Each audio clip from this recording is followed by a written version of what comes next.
Well. How are we all doing, all you beautiful people? Let's see if you're getting the sweet, beautiful summer sounds that aren't. Yes. So, folks, how are we all doing this evening? How are we doing this marvelous, beautiful Thanksgiving evening? I hope you are all. All of you I've found happy, healthy, much the wiser. I'm doing this just kind of impromptu because I just felt like why not? I just had a marvelous Thanksgiving with my daughter. It was a really great day. I'll look back on it fondly for years. And we had just a great couple of days. And now she's heading off to bed and such. So I thought I would take the time to have a little chat with all of you beautiful people here at the K.O.E Nation. And I am the devilishly handsome outlaw himself, your king of extreme, Phil K.O.E. Truly the thing to be thankful for this season. Your king of extreme, Phil K.O.E. How are we all doing, you beautiful, beautiful people? And I got it in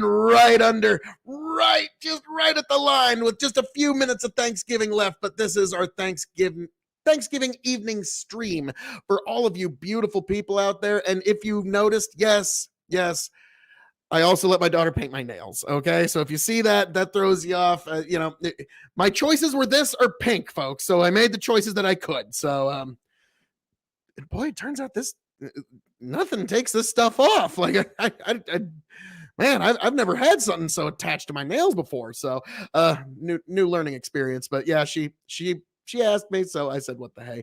But folks, welcome to KOE Nation on YouTube, Twitch. We're also simulcasting on Big Buck and Empire on Facebook. So yes, help us grow our community.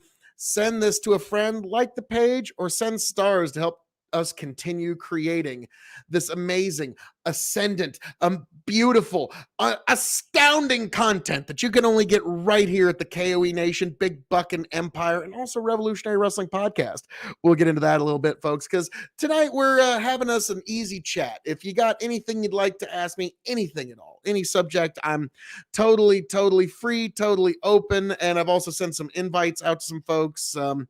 If you're one of those folks that'd like to have a little chat, there's always fun to be had out there. But to start the evening off, I think it's appropriate with something that I uploaded earlier today.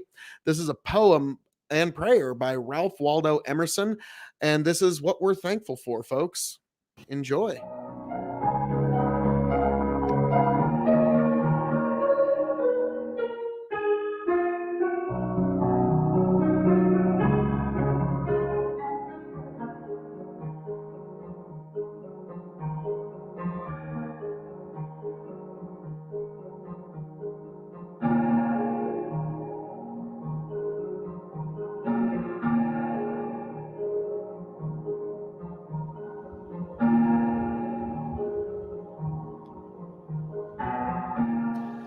How we doing, everybody? Happy Thanksgiving.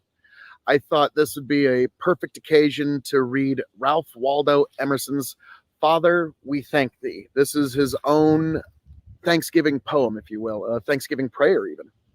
So without further ado, Father, We Thank Thee by Ralph Waldo Emerson. For flowers that bloom about our feet, Father, we thank Thee. For tender grass, so fresh, so sweet, Father, we thank Thee. For the song of the bird and hum of bee, for all things fair we hear or see, Father in heaven, we thank Thee. For blue of stream and blue of sky, Father, we thank Thee. For pleasant shade of branches high, Father, we thank Thee. For fragrant air and cooling breeze, for beauty of the blooming trees, Father in heaven, we thank Thee. For this new morning with its light, Father, we thank Thee.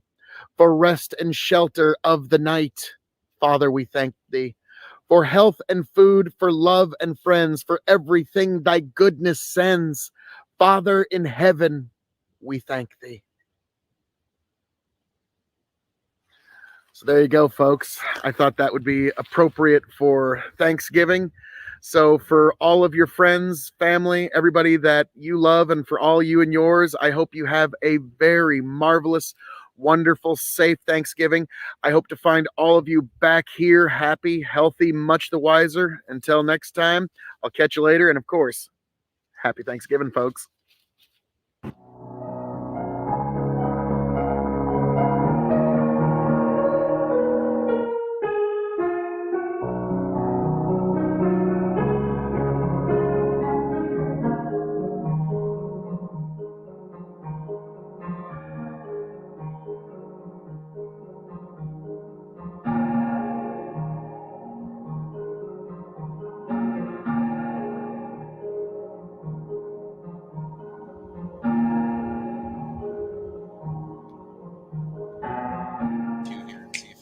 Smooths itself out. Tell you what I'll do if I ever get back. I promise to refabricate you, raging rivers of gold. That's what the brochure advertised. And now we're lost. We gotta take it down. Let you down slow. It's hard to survive. El Dorado. Oh, Lord. Well, let's see how that one went. Yeah. So I thought that'd be a really appropriate way to start the evening with just you and me and all of us beautiful people here at the K.O.E Nation. But yes, that's a poem to remind us of what we're actually thankful for this particular season, and that's something that, as much as it shouldn't be necessary, that's something that we do sometimes need reminded of. Now, thank you, all of you beautiful people, and I'm curious if you're out there in KOE Nation land, and you've got the temerity to ask. And we got you philosopher king, you Phil KOE Ralph Waldo Emerson 2024. Yes, you philosopher king, you Tantui 10 man. For those who do not know, in order to try and set things right, that is why in 2004, I have announced my candidacy for the presidency of the United States of America in 2024. Do the right thing. Vote extreme.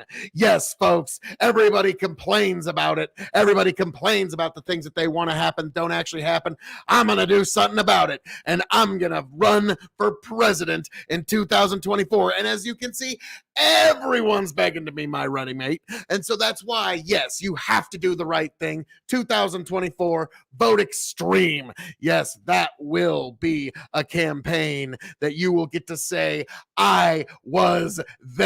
And I do promise, my first 500 subscribers on Twitch, first 500 followers on TikTok, and first 500 subscribers on YouTube, you will all be invited to my inauguration ball that's going to be so wild, it's going to make Andrew Jackson's inauguration look like a debutante ball. Okay, folks, this is one you're going to want to be there for. You're not going to want to miss it. And that's why, yes, in 2024, do the right thing, vote extreme. And if you have any questions as to my platform, definitely drop them in the comments, folks. But other than that, thank you, you philosopher king, you. But now, folks, that was just a little bit about joy. And speaking of joy, some more joy that I want to spread, and that's my glorious time over at the Revolutionary Wrestling Podcast. It was a good time, and I just want to get into just some of the fun and frivolity that there was to be had over there at RWP. I'm just gonna show just a little preview here for you, folks. But yeah, definitely let me know what it is you're thankful for, and all of you. It's really fun. Hi everyone. I'm thankful for all of you, KOE Nation, this year. Top end production that we had that night. It's like, hi everyone, how we doing? RW fucking P.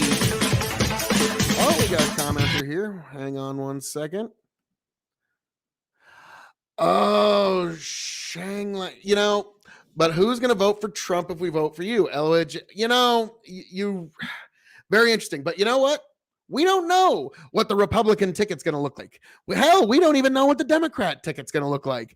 But there is one thing that you could count on from day one, and that was Phil K.O.E. I fucking announced way before anybody else. I'm the head of the pack. Everyone else is just following me. So that's why you got to vote in 2024 for me, Phil K.O.E. Yes, folks, it's the right thing to do. It's the right thing to do for you, right thing to do for me, right thing to do for everybody. And really, at this point, we've tried the two-party system for so long. I mean, shit, what do you got to lose? Got to keep my singing voice in fetch. But yes, Shang Lang, excellent point there. But yes, that's something you got to keep in mind. Even when all the other candidates are announced, you'll have to remember. But you know what? They didn't announce for Phil K.O.E. Phil K.O.E. had the temerity. He had the guts. He had the inner fortitude to push forward and announce my candidacy far before anybody else. So that's why you can count on Phil K.O.E. Thank you, Shang Lang. Hope you're having a fucking great Thanksgiving yourself. Welcome, one and all, to the revolutionary. Oh, I can't let this one go. But what about Brandon? Second term could be in play. That's assuming a lot.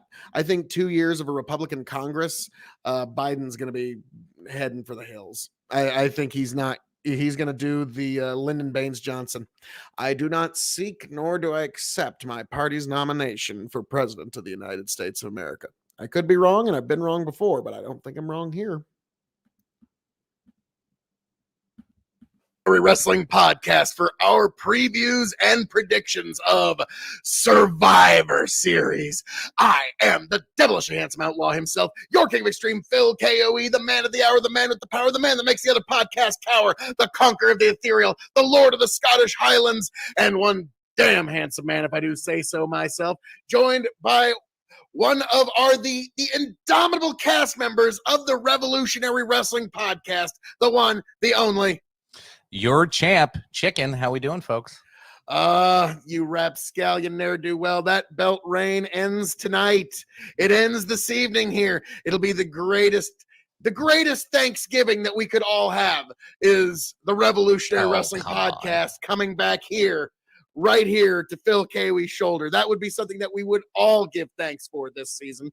But yes, folks, this is a very special Survivor Series. One that, folks, a lot of people don't know the stipulation, but the winners of the Men and Women's Survivor Series and the winner of the 25-man Battle Royal have a very special distinction in that those 11 individuals will not be cut in next week's round of cuts. So, it's a whole different form of surviving in this Survivor Series. So, folks, yes, be ready for it. And, yes, let me just make sure that you are getting the sweet... Yes, you're getting the sweet, beautiful summer sounds that are my voice. And folks, for a moment, you were getting 2 Phils for the price of 1. Oh, dear. But don't worry, you will not be charged double admission for this amazing gift that has been You're going to have to do a discount double check if we have that again. Yeah, I think I needed to play this just for this awesome intro that Tony I put. Will see it as Tony sent his video in. I haven't seen it yet. As soon as he does, I'll have it on screen. But yeah, Tony's mailing in his picks this week. He's not able to make it to Phil's live, but I don't know. Mail-in ballots. You know me. I'm not too keen on all that. Chris, I am all for bets, sir. I am all for bets if you want to do another round. How we doing there, Justin Chris of the Yanked Up Podcast? Be sure to check him out. But also, folks, Revolutionary Wrestling Podcast, it's the place to be. You can find Revolutionary Wrestling Podcast on YouTube, Revolutionary Wrestling Podcast on Spotify, RevRest Pod on Twitter and Twitch. Folks, our kingdom grows by the day. You can find this guy, Big Buckin' Empire, on YouTube and Facebook, Big Buckin' Entertainment on Twitch, and you can find this devilishly handsome outlaw at K.O.E Nation on YouTube, K.O.E Nation on Twitch, and now K.O.E Nation on TikTok. That is K as in King, O as in, oh my God, it's the King of Extreme, E as in Extreme, K.O.E Nation, YouTube, Twitch, TikTok, folks. Yes, my kingdom grows and expands by the day as well. But we are here to see about a series and if people will survive it here at Survivor Series. So Chicken, without further ado, let's start off with Tony wants us to guess which one's going to be the opener for the evening. So we're assuming one of these might actually fall into the. Hey there, Justin. How are we doing there? Hey, this is Yanked Up Studios. You definitely need to check them out on Facebook. Yanked Up Podcast on YouTube. Definitely check them out. Just having a Thanksgiving evening stream, and I'm just showing the great people of the K.O.E Nation things that I'm thankful for. I'm thankful for things like the Revolutionary Wrestling Podcast. I'm thankful for Big Buck and Empire. I'm thankful, of course, for all of you beautiful people at the K.O.E Nation. And also, I'm thankful for great shows and great people like Yanked Up Studios on Facebook, Yanked Up Podcast on YouTube. How you doing this fine evening, sir? And yes, in the side chat, I did throw in a link if you want to even join the show for a little bit and just BS for a few minutes. It's open to anybody. We're just having an open show this evening. I figured why not? So I'm just going over some things that I really enjoyed. And wow, my last message hasn't even sent yet in the Facebook side chat. I'm just going to go ahead and bang, knock my phone off of Wi-Fi, and it'll probably actually go through. Technology. But how are you doing, Yanked? I'm glad to see you here, and I'm happy to see that you made it through this Thanksgiving happy, healthy, and much the wiser, good sir. And welcome. And we continue deeper. Pre-show. I don't think they would do that to the Royal Rumble. I think the Royal Rumble will open it. I don't know which one will get kicked into the pre-show, but I'm going to say our opening match will be the 25-man Royal Rumble. God, that I was 50-50 on that and the tag team match between Usos and RK Bro. That was my second choice. So just for difference sake, I'm gonna go with Usos RK Bro and like watch one of these matches make it on the pre-show. It's like son of a biscuit. Yeah, I know, right? But yeah, I'm gonna go with RK Bro Usos. And now I suppose let's start off with that match. We'll get into the Battle Royal a little later. RK Bro let me pull it up. Usos. Let's pull up. Like, let's look all like. Yeah, I know. We got to use what production value and quality we do have. I was about to say we got to make this all like Hollywood flash and flary and stuff. Okay, so you got RK Bro versus Usos and their penitentiary. So, Chicken, which way do you give this one, champ? Okay, I got two minds about this one because I really think this one could go either way. A lot of times, RK Bro, if title's not on the line, usually they take the L. But with this one, I can't remember if last pay-per-view was a bloodline sweep or not. I don't think you can sweep every pay-per-view as the bloodline though. And we're starting to see a little less intrigue between. I think the brothers got to lose a little bit here. I'm taking RK Bro. That way they can get scolded a little bit during the show. It helps build a little storyline that can carry over in the next few weeks because there's so many, up and coming tag teams just ready to go against the Usos right now. I think we need a little drama while they develop some new stories. So I that's the only reason I'm picking RK Bro is so Roman can get upset with them. They don't get the little tap on the head and good puppy. Yeah. And RK Bro's so over right now. Why not? Like just keep giving it to us. I want to agree with you. I really do, but I'm not gonna. I'm gonna go with the Usos on this one. I just got a feeling, and I think this is gonna be the moment where if this isn't the moment where Riddle turns on Orton, there's gonna be some dissension sown between the two. It's going to be the beginning of their feud breaking down. And, you can say I'm a dreamer, but I could even see Riddle hitting Orton with an RKO. Oh, God. Yes, you can say I'm a dreamer, but I'm not the only one. So yes, I've got the Can Usos. Can we have that happen with RK Bros winning? That would be even more fun. It'd be kind of hard to do that though. I know, because I know. if they lose, that's the reason for the dissension. That's the reason for the tension there. So maybe I'm a dreamer. Maybe I'm a dreamer. Hey. So all right, we got some difference here right off the bat. So, all righty, champ chicken. For now, anyways. Okay. Let's see. We got the United States champion Damian Priest versus Intercontinental champion Shinsuke Nakamura. Now, chicken, I have to ask, who do you have and why is it Damian Priest? Well, yeah, there's Shinsuke's just he's there to take He's a pin the right now. jobber Like, to the stars. Exactly. He'll lay down for that 1, 2, 3, no matter who you are. Like, yeah, that's just. I love it. That's good. Like, sorry, it's true.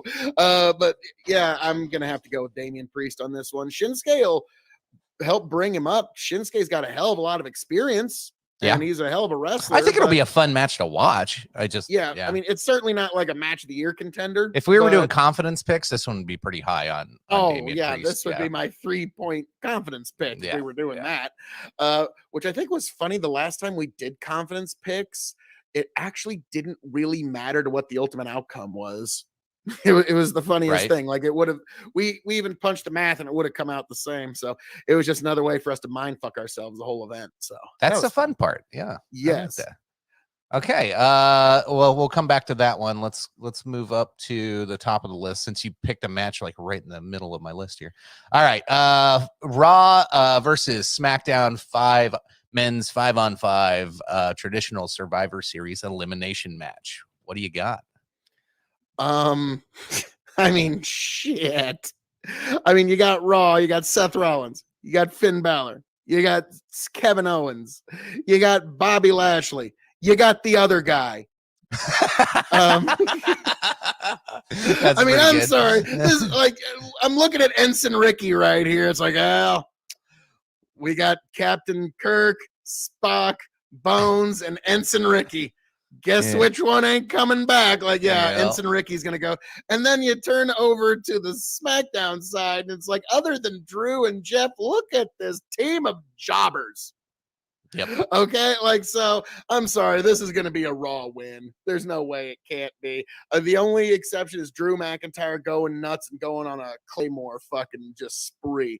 I gotta let my dog out. No, you're fair. That was the only thought I had with this one too that could go towards SmackDown was for that very reason and the addition of Sheamus. But then I saw Hardy. I think that's what Phil, I was just getting to the point where I was like, I see Drew, I see Sheamus, and that was the late addition. I was like, oh, it could be SmackDown, but then I see Hardy back there. I'm like, nope, Raw wins. It's just like I'll never side with Hardy again on anything. Oh, ouch. Like, no, I can't even remember. Like, I just love for the rest of this event. I don't care if everybody tells me, no, it's this guy. He is now other guy for the rest of the event. But yeah, it's going to be Raw, and he's going to go out quickly. Yeah, I agree. So we'll see what Tony has on that one. So far, we only got one match difference. Next up, we'll talk about the Raw versus SmackDown women's 5-on-5 Survivor Series elimination match. Holy shit. So Phil? All right. I'm gonna let you take this one first. I'm gonna go SmackDown. Unfortunately, I'm gonna agree for one reason, and it's because the SmackDown team has a member, somebody in their team, which has the most championship wins, has the most, really has held more titles than anyone else, and that is Vacant. And Vacant is on SmackDown's team, and that TBA to be announced. I'm sorry, but I think that's going to be the difference maker that gives them the W. And so, I gotta go. I gotta go with SmackDown. Did they finally announce who the mystery? Oh, God damn it! Yeah, what's her name? She's on. I think she's in. Yeah, she's in the picture. Yeah, I'm like Well, drawing they've a been fucking blank. releasing people so fast that they got to It's hard to fucking tell. put new people in that they haven't even built yet. But no, I think this is also Sasha Oh, getting it's her Tony win. Storm. Tony Storm. Duh. God Oh damn well, it. yeah, Tony Storm. I recognize. I was just who's the one in the middle there? Bianca. No. In the middle of SmackDown team with the green hair. Oh, I'm not sure. I'm not very familiar with SmackDown women. Here's your whole list here. So you got Bianca, Rhea Ripley, Liv Morgan, Carmella, Queen Zelina, and then the SmackDown, you got Sasha, Shotzi, Shayna Baszler, Natalia, and Tony Storm. Oh, Shotzi So that's Blackheart. Shotzi. Okay. Yep. Yeah. All right. She changes her hair color every 3 weeks, so that's Yeah, it makes it real fun. I Makes get it a real pass fun. on that. So, yeah, I think this is going to be SmackDown getting back a little bit of something here. I think this is Sasha Banks getting her win back on Bianca Belair from WrestleMania, and it allows us to go forward into next year's WrestleMania. Yeah. So I'm gonna go Team SmackDown here, as much as I really want to see Rhea Ripley just destroy this whole thing and just that's not going to take the overall W. No, they haven't been pushing her for the only other one lately. I could see they really try to push over, which she's already feuding, is Liv Morgan, but this isn't the match to do that in. You do that in your brand, not on. It's like, not on. Damn it! I'm looking at this tiny screen. I'm like, where the fuck did I put my glasses? And like, so I'm having Fair enough. Moments. Okay, we've got Becky versus Charlotte, the Queen versus the Man. Well, champ, I'm gonna let you take this one first. So there's a couple of things with these two. We've seen time and time again, Charlotte can take a pin and it does not impact her. Like she can come back from that pretty damn fast, pretty damn easy. Plus, prior possible shenanigans with her going off script a couple times could be another reason why she's probably going to take the pin tonight. I don't think Becky can take the pin and still come out of this in the same way. So I'm going Becky. I'm like this for me. I think this would be a medium to high confidence pick if I was going to go that route. But yeah, I'm definitely going Becky. Yeah, I'm going to go Becky, but not confident at all. I think really just because Charlotte hasn't been playing ball lately has been the main reason. So goddamn, other than that tag match and opening match, and we'll get to the Battle Royal here soon. We've been kind of down the line, but we'll see how Tony also messes this up here in just a minute. Yep, I got his video ready to go as soon as we're done here. Nice. So we've got. I assume this will be our main event. We'll talk about the Royal Rumble here in a minute, but Big E versus Roman Reigns. Oh, yeah, definitely Roman Reigns. I'm surprised because I think the Go Home show, Big E ran Roman Reigns out of the ring and made him, got him over looking big. Just with that kind of like that. Every time they do shit like that, I'm like, oh, okay. Well, the guy that ran away always wins. It's like, everyone's like, this is the one. Could Big E win this? And I'm like, that's what they do. That's like, oh shit, Big E could win this shit. No, it's gonna be a Roman Reigns one-way beatdown. And this is also why I think this is why I think the Usos lose earlier in the night in one of the earlier matches. You might be right. That might be the opener. And that's why I wanted to pick that as the opening match, is because if the Usos lose right away and Roman's like picking on him the whole damn fight, and it looks like Big E might actually win it, then Usos come out, fuck over Big E, and Roman gets the 1, 2, 3, and the Usos redeem themselves, and then you get to have all kinds of drama and whatnot on the next following week's next week's show. So so then we come to the 25-man. Do you have the whole list? I do.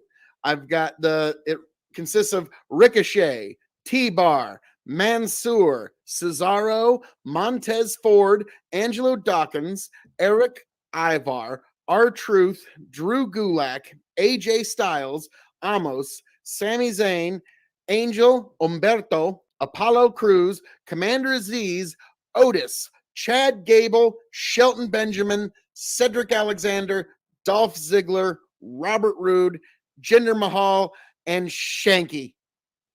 I like Shanky's chances. I'm liking him. You're a funny guy, Phil. So You're a Tony funny said guy. we get two picks. Yep, One you get worth 2 point. Yep. One worth 1 point. So as a champ, I'm gonna let you go first. Whew, I've been really, really trying to figure out. So, a bunch of tag teams in here, but there's 25 men, so obviously it's not a tag team Royal Rumble. It's just a lot of tag teams. So that eliminates quite a few people in my mind. Like I don't see why you'd have one half of a tag team be in there unless it's AJ. So AJ for 1 point. I can see he is the most electrifying man in sports entertainment today. So he does somehow make sense by using Amos to win it. I could see that happening. I think my 2 point pick, I'm gonna go R-Truth. Or no, Ricochet. Yeah, I was like, no, I wrote it down. I was looking at R-Truth. I would pick R-Truth if it wasn't for his fucking that same gimmick. Like, you don't win a Royal Rumble if that's your only thing is the 24-hour bullshit. Like, it's a good gimmick, it's a fun thing, but like this really does nothing for anybody if R-Truth wins. So it doesn't make sense to me. So Ricochet. I think Ricochet is that's my 2 point pick. Yeah, he's been doing really well lately, and please God, don't cut Ricochet. No, I'm with you on that, but I think unfortunately Ricochet has about as much chance as Shanky is walking away with this one. Gotcha. So my 2 picks, my 1 point pick, Sami Zayn. Really? Yep. Just because the late, that's why I thought like it's got to be a face, or that's that one reason why I thought Ricochet, just because Sami Zayn's going to be one of the last ones in there. Yep. And everyone's going to think I'm insane until you see him probably in the final 4. Otis. Okay. Vince McMahon is really high on Otis. He fucking loves Otis. And this would be another way to put him back into our attention. And so those are my 2 picks, right, wrong, or indifferent. And yep, Sami Zayn, Otis. I'm going for a heel sweep on that one. Nice. But now we've got somebody with a mail-in ballot. The one and only, the 10-time former champion. Oh, I'll don't worry, I'll stretch for time while you get that pulled up. The one and only Tony G, despite the fact that he's a rapscallion ne'er-do-well who has robbed me of championship glory many times, here is Tony G with his picks. Chicken, let it rip. All righty, here we go. Hey, everybody. Tony fucking G here, and these are my predictions for WWE Survivor Series 2021. Sorry I couldn't be there live with Phil and Chicken, but hey, I will be there live for the review, for the results, for the breakdown, and I'm guessing, since I'm expecting a perfect prediction card tonight, to be crowned champion of the RWP for the 11th time. So, without further ado, I'm going to predict my opening match is probably going to be the tag team champions versus the tag team champions, RK Bro versus the Usos. I think that's going to start the show if it doesn't get relegated to the pre-show. Now, WWE's still doing this thing where they don't even tell you the card the day of. So anything could happen, and we know how much they like to bury the Usos on the pre-show, so it wouldn't surprise me. But if they don't bury them to the pre-show, I think they will be the opening match. So, with that said, I think a slight advantage to RK Bro in this one. I don't know why. I think the smart money is to pick the Usos. I really do. But for some reason, my gut is telling me to go with RK Bro. I'd rather see the Usos win. I think that's a way more deserved. I still don't like RK Bro. I don't give a shit. It's not entertaining to me. Anywho, you not love RK Bro? Next up, let's go with the 25-man battle royal, and we're going to pick a 2 point pick and a 1 point pick in this one, and it's kind of in the same grain.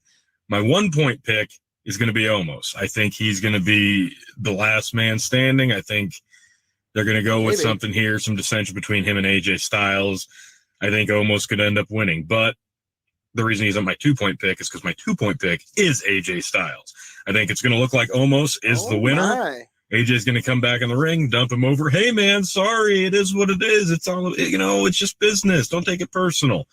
AJ Styles, my 2-point pick. Almost my 1-point pick. Let's see. Next up, let's go with the IC title versus the US title.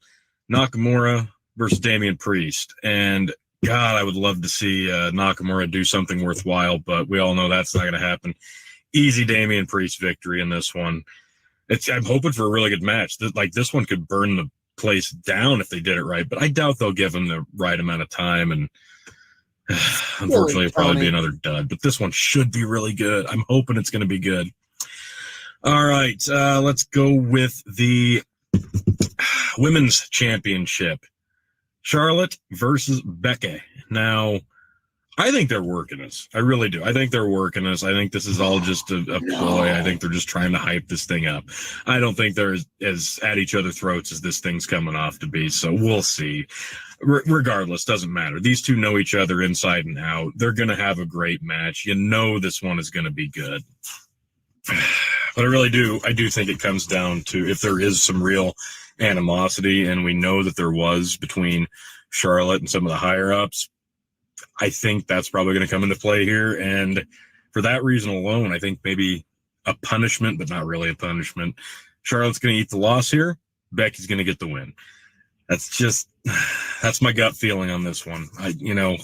Smart money's always on Charlotte, but I'm going to go with Becky on this one. The women's SmackDown team versus the women's Raw team. You guys, I'm sure, have already broke it down. I'm picking the women's team Raw. Coin flip, honestly. Damn. The build for this pay-per-view has been terrible, non-existent, really. So the rivalry doesn't really feel like it means anything. So whatever. And same with the men's, honestly. Let's predict that real quick. I'm going with the SmackDown men's team to beat the SmackDown Raw team. So usually the Survivor Series match is one of the best matches of the year, and I'm not even looking forward to them. Tony this went year, with the if that tells you SmackDown anything. men's team. WWE has been so blah for me this year, even with fans back now. Yeah, it's hard to get invested in a lot of this stuff, especially when they do the draft. And now we're supposed to pretend like these people are so devoted to a brand that they've been on for not even a month. It's ridiculous. If you're going to do the draft, do it the week after WrestleMania, because that's when it feels like a new season has begun, right? Not before the end of the year, not before the brand versus brand warfare. It's ridiculous. At one point, one of these teams had everybody from the other brand a couple weeks before the team was announced. So I'm going with the men's SmackDown. I'm going with the women's Raw. Figured, split the difference. I'll probably be completely opposite wrong, but that's what I'm going with. You will, T. Okay, and that leaves the main event. Of course, I'm hoping for a really good one here, but I think we all know the outcome. Big E versus Roman Reigns. It's going to be Roman Reigns. Is there any question about it? So, honestly, I think these guys could have a really good classic match, but it's probably just going to be more of the same. Big E looks like he could win. Roman does a little bit of chicanery. You probably see an appearance by the Usos. Roman Reigns gets the W. I don't know that we'll see a Brock Lesnar appearance here. I doubt it. Maybe, but I doubt it. Yeah, I doubt it. So those are my picks. I like my chances here. I really do. I think I'm going to have a perfect night, guys. I mean, I'm feeling good about this. I think it's time for title reign number 11 for yours truly, Tony G. And I will see you guys later tonight for the show, for the results, for the review, and obviously to put the strap back on the shoulder that it belongs to be on. Folks, I will see you then. Hey, everybody. Yeah. Tony fucking G here. And let me get this guy off the... that ne'er-do-well bastard. Okay, we'll have a definite winner tonight. Oh, yeah, I'm looking over it. The Battle Royal, we're all over the place. So something's going to happen there. Tantui 10-man, you Philosopher King yet again, you Phil K.O.E, the true champion, and our future president. Both those things are 100% true. So, yes. We shall see. But so we'll just real quick, yes, all those things perfectly turned out. And we've also got Norwalk IRL also on the KOE 2024 campaign. Goodness gracious, you won't believe it. Like the wind jacked the door wrong, so I had to go all the way around my mill to get back here. So it was quite a little journey from the, just going to answer the call of the wild to coming back here. But yes, Norwalk IRL on YouTube. Check them out. It's another great project by Chicken. You definitely need to go subscribe. Norwalk IRL. If you are not subscribing there, I'm sorry, you're kind of fucking up. And how we doing there this evening, all you beautiful people? And since we're here, I think this is a good time to really quick bring up that tomorrow night is going to be Big Buckin' Empire's Thirsty Friday. We're gonna have to come up with a new name for it, maybe. But yes, it's the new time slot for Big Buckin' Empires, Friday nights going forward. So you definitely need to check it out right after you subscribe to Norwalk IRL and KOE Nation on YouTube, Twitch, and TikTok, folks. You know it's the right thing. So yes, I just needed to take a moment to let all you beautiful people know Quick all those recap beautiful here. things. Okay. For the tag team championship or tag team versus tag team match, Tony has RK Bro, Chicken has RK Bro, and I have the Usos. For the openers, me and Tony both have the tag team match to open. Chicken has the Battle Royal. So interesting there. For the Battle Royal for 1 point picks, I have Sami Zayn, Chicken has AJ, Tony has Omos. For 2 point picks, Chicken has Ricochet, I have Otis, and Tony has AJ Styles. 2018 Revolutionary Wrestling Podcast Wrestler of the Year, by the way. For the ICU versus the United States, we all have Priest. No shock there. For the women's versus women titles, Raw and Women's Championships, we all got Becky. No shock there. For the World versus Universal, we all got Roman. No shock there. When we get to the Women's Survivor Series match, we've got Tony went with the Raw team. You and I, Chicken, went with the SmackDown team. Mm-hmm. And then just the opposite for the Men's Survivor Series. Tony went with the SmackDown team for the men, and you and I went with the Raw team for the men. So That could be where Tony catches up then. it could be or that could be where it just gets decided. Falls apart. Tony's going to be out of contention. So yeah, this could be the one. Now for you and me, Chicken, it all boils down to which match opens and the tag team match. That's basically it. So and then and then the Battle Royal can throw things off. The Battle Royal could throw some. If I could be like, I got him. I'm a fucking point ahead of this bastard. And then all of a sudden Ricochet wins. I'll be like, bitch. Oh, that'd just be that'd be fantastic. So, folks, if you want to see what happens and who's going to win and who will reign supreme and who will be the Revolutionary Wrestling Podcast champion at the end of this night, you are going to have to tune in here when Survivor Series is over and find out who survived this series, folks. But until then, as I'm known to say around here, all that being said, thank you for joining us for this preview and prediction of Survivor Series 2021. I am your King of Extreme, Phil K.O.E., the man of the hour, the man with the power, the man that makes the other podcast cower, the Lord of the Scottish Highlands, the Prince and Potentate of the political parlance, and one damn handsome man, if I do say so myself. Signing off and handing it off to my indomitable broadcast partner of this evening, the one, the only, again, your champ. Hey, thank you all for tuning in. Make sure you come back after you watch the show, and we'll give you a breakdown of how we thought it went. Announce who the winner of this prestigious piece of metal here will be. We'll get to that later. Me, but no, as always, we'll look forward to talking to y'all again later. Like, share, subscribe, all that good stuff. We'll see y'all tonight. As always, appreciate you. Love you. Bye. Yes, that was a really fun time, and I will get to the conclusion of that here a little later. But actually, since we got Grow the Farm up here, you know what? Why not? I'm just gonna get into just a quick little update from Grow the Farm Up here. But yes, how we doing there, Grow the Farm Up? Definitely check him out on YouTube as well. He's good content, talk about sustainable agriculture, how to be eco-friendly farming, and he can put quite the credence to it, and you really need to hear his take. Grow the Farm Up on YouTube here. More Rittenhouse. I think we've all had enough. I think even Kyle Rittenhouse has had his fill of Kyle Rittenhouse updates and news at this point. But yes, since we got Grow the Farm Up here, I'm figuring yes, we're gonna do a quick update.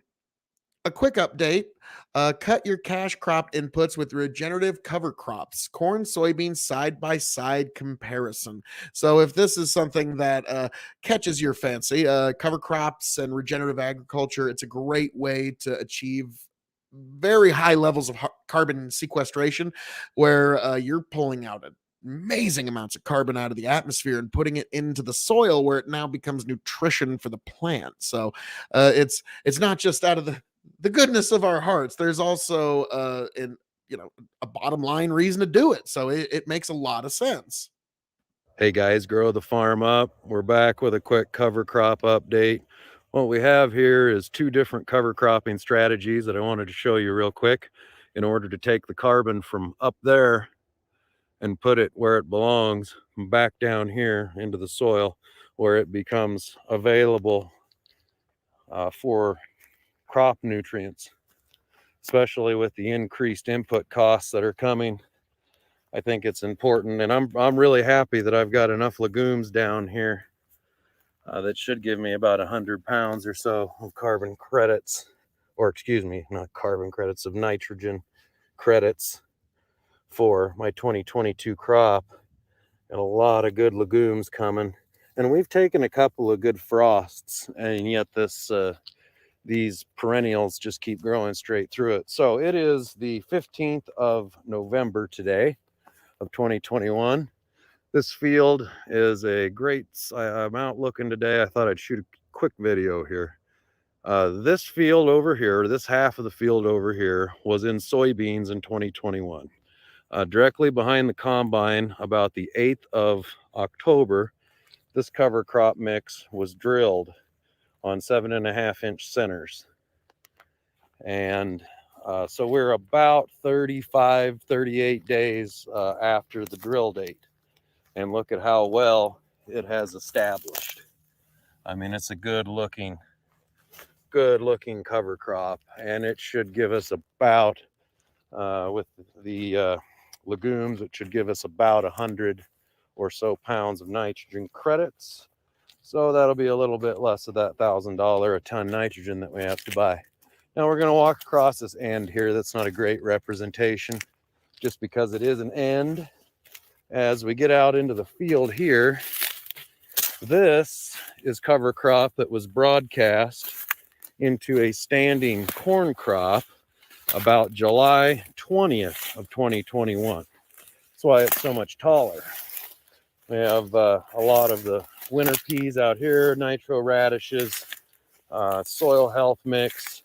Most times corn is rotating to soybeans. We pulled a little bit of the grass out of it this year compared to years past.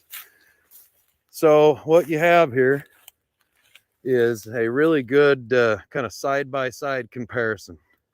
Broadcasting cover crops right here, July of 2021.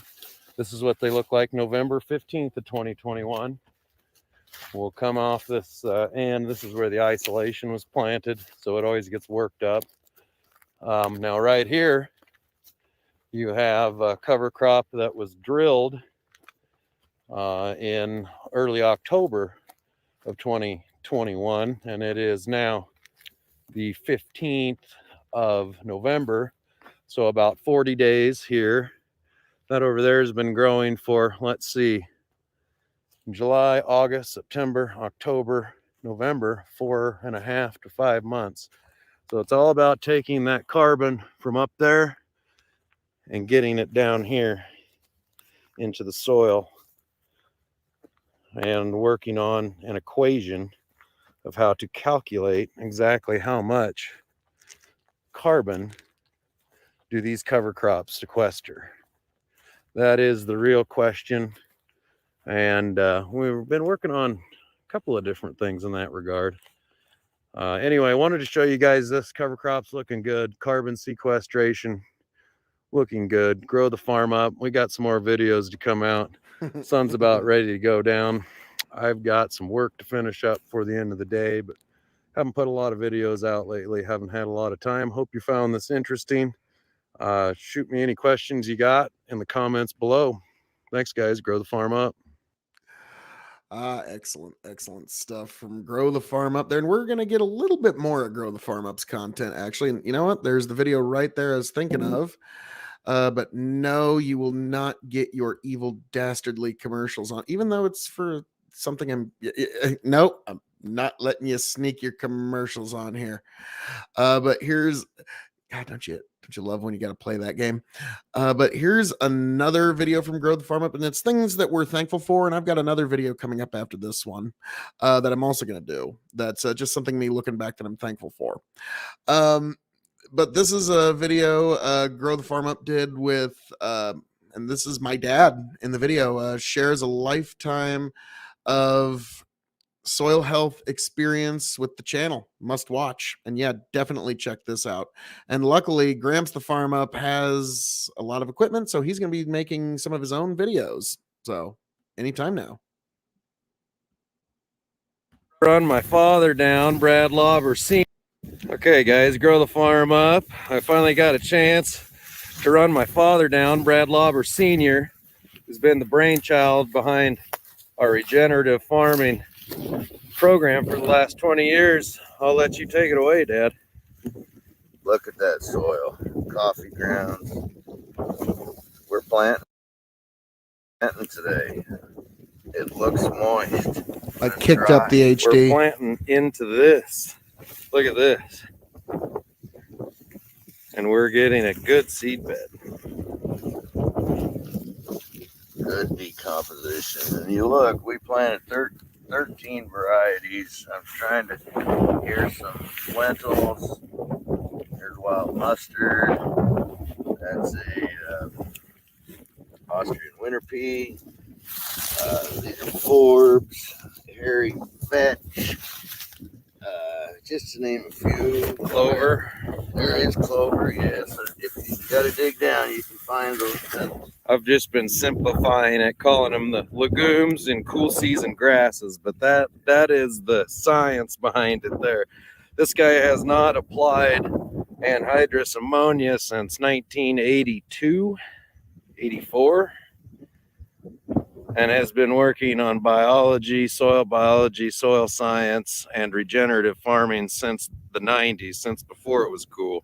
I've done it both ways. We used to disc, chisel, field cultivate twice, and now we do nothing. We put on a cover crop, and there's got to be several tons an acre of organic matter here. And it'll show up in our tests.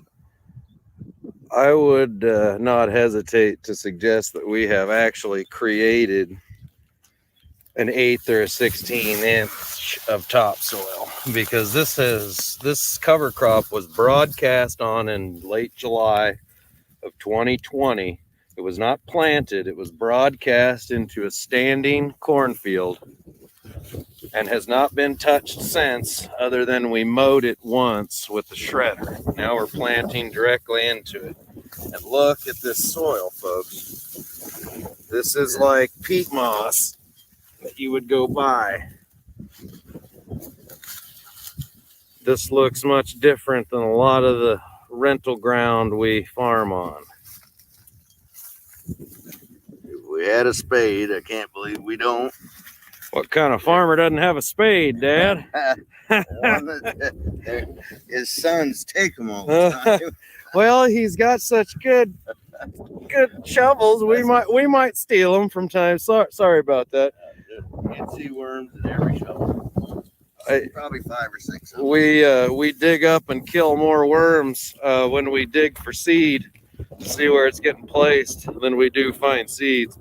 Wanted take the opportunity to introduce you to the old man, the brainchild behind most of, he says all of, I say most of, our regenerative farming techniques and tactics. And here he comes, just got fueled up.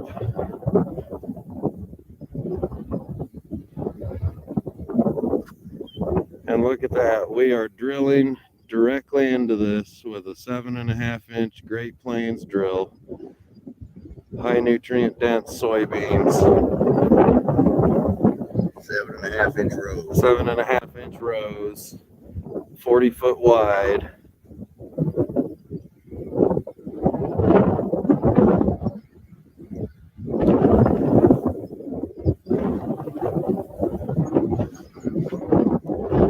And come back in a few weeks, show me the beans. Stay tuned.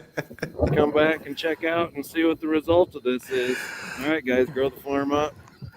And that You was literally an told them entry from Grow the Farm Up, folks. Yeah, no, god damn it, get Joe Rogan off my screen. I mean, Joe Rogan's kind of cool. He's kind of got a decent show going, but I mean, it's no K.O.E Nation.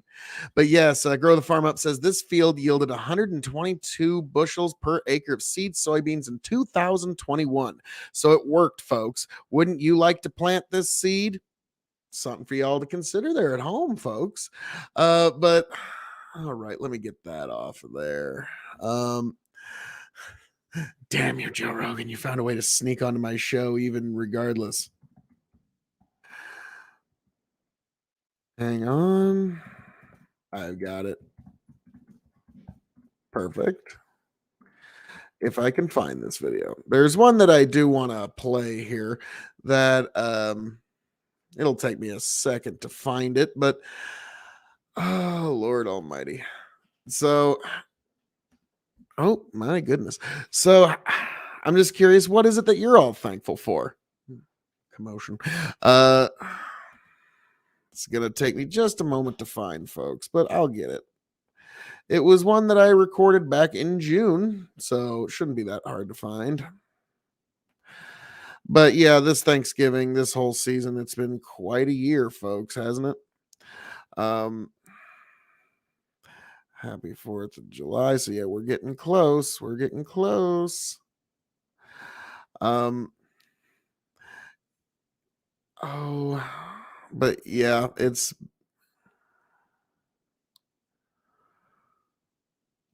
there we go. Found it. It's just 2 minutes, but it's worth your time. It's worth mine. And anyways, this was my birthday toast to my mom.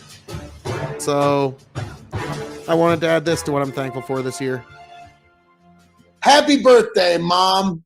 Welcome one and all to the K.O.E Nation for a very special, possibly the most special birthday toast I've ever done to my mom.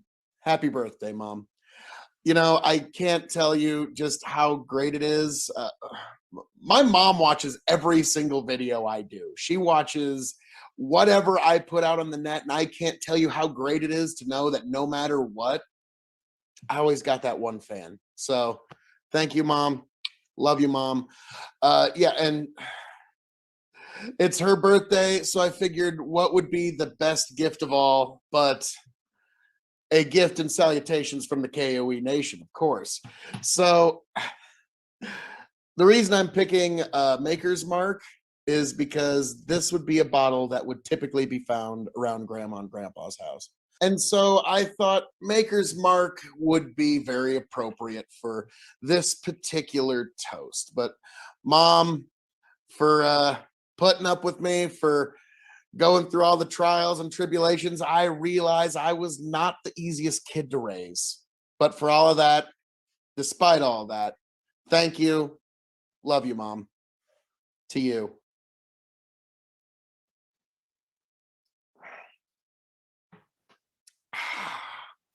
Well, like I said before, but I'm going to say it one more time. Happy birthday, Mom. Love you, Mom.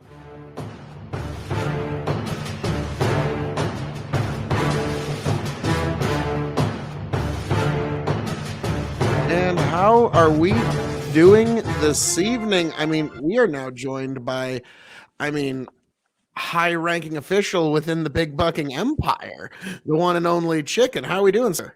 Good. Happy Thanksgiving, Phil. How you doing, man? Happy Thanksgiving, Chicken. One second.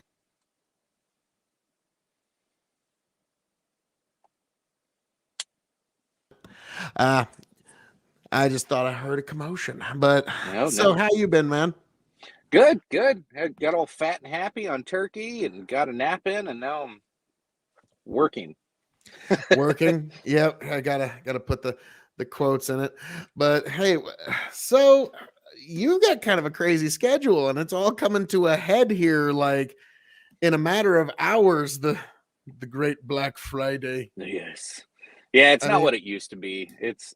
I remember the good old days. Being a retail operations guy, beards unite. Yes. I remember it was just a few years ago. Remember when like all the retailers had to change what they were doing on Black Friday because the New York City trampoline I think it was New York State actually, guy got trampled and got killed at I think there was one at a Walmart, and then there was a trampoline at a Target, and so then everything turned in all these lines. And yeah, every Black Friday I remember I used to always get on YouTube and look up like Black Friday like trampoline videos. Basically, it was kind of like, how crazy did people get this year? And every year it's slowly just dwindled down to where it's really nothing. It's not a big deal like it used to be. Well, I remember people used to camp. Like I had people that I knew that like they'd literally camp, and I was like, you're stupid. What the fuck? Why would you like no, like I just for a fucking like, TV. What's your time worth to you? Yeah. So but still, I mean, it's not like it's gonna be nothing at all. I mean, it's gonna be a pretty big deal. But it looks like we've had a little bit of a raid here, folks, from Twitch. How are we doing, all of you beautiful fucking people? Well, Chicken, you just got here in the nick of time, and we just got a room raid. I have been raided. The KOE Nation is under raid. Oh my God. Oh, how are we doing? All of you beautiful people, all of you goddamn gorgeous motherfuckers out there. Welcome one and all to the KOE Nation, folks. I am glad that all of you are here. You can find me at KOE Nation on YouTube, KOE Nation on TikTok, KOE Nation on Twitch now.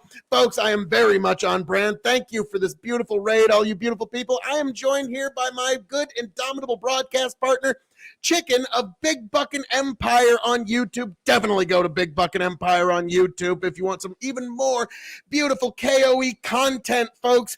Because you can even see this beautiful KOE face even just a little bit more, folks. Yeah. Over at Big Buckin' Empire for even more of your news, all of the views of all of the pop culture of this beautiful, beautiful world and this beautiful journey that we call life. God bless every last one of you. I'm hoping every last one of you is having this beautiful adventure that we call life the best that you possibly can, folks. I hope that every last one of you finds yourself back here happy, healthy, much the wiser, folks, because you get to see even more of the beautiful man of the hour, man with the power, the man that makes the other podcast cower, Phil KOE. My God, but now this man over here, he's got quite a task ahead of him. He's got Black Friday ahead of him, folks. So wish him well. He might, the next time you see me, might have like a scar over his eye or something like that. And he's like, wearing an eye patch. I got to tell you something, son. Let me tell you. And I will drop my KOE Nation YouTube link. Do not worry, folks. Do not worry. I can do that. No, not that one. All right.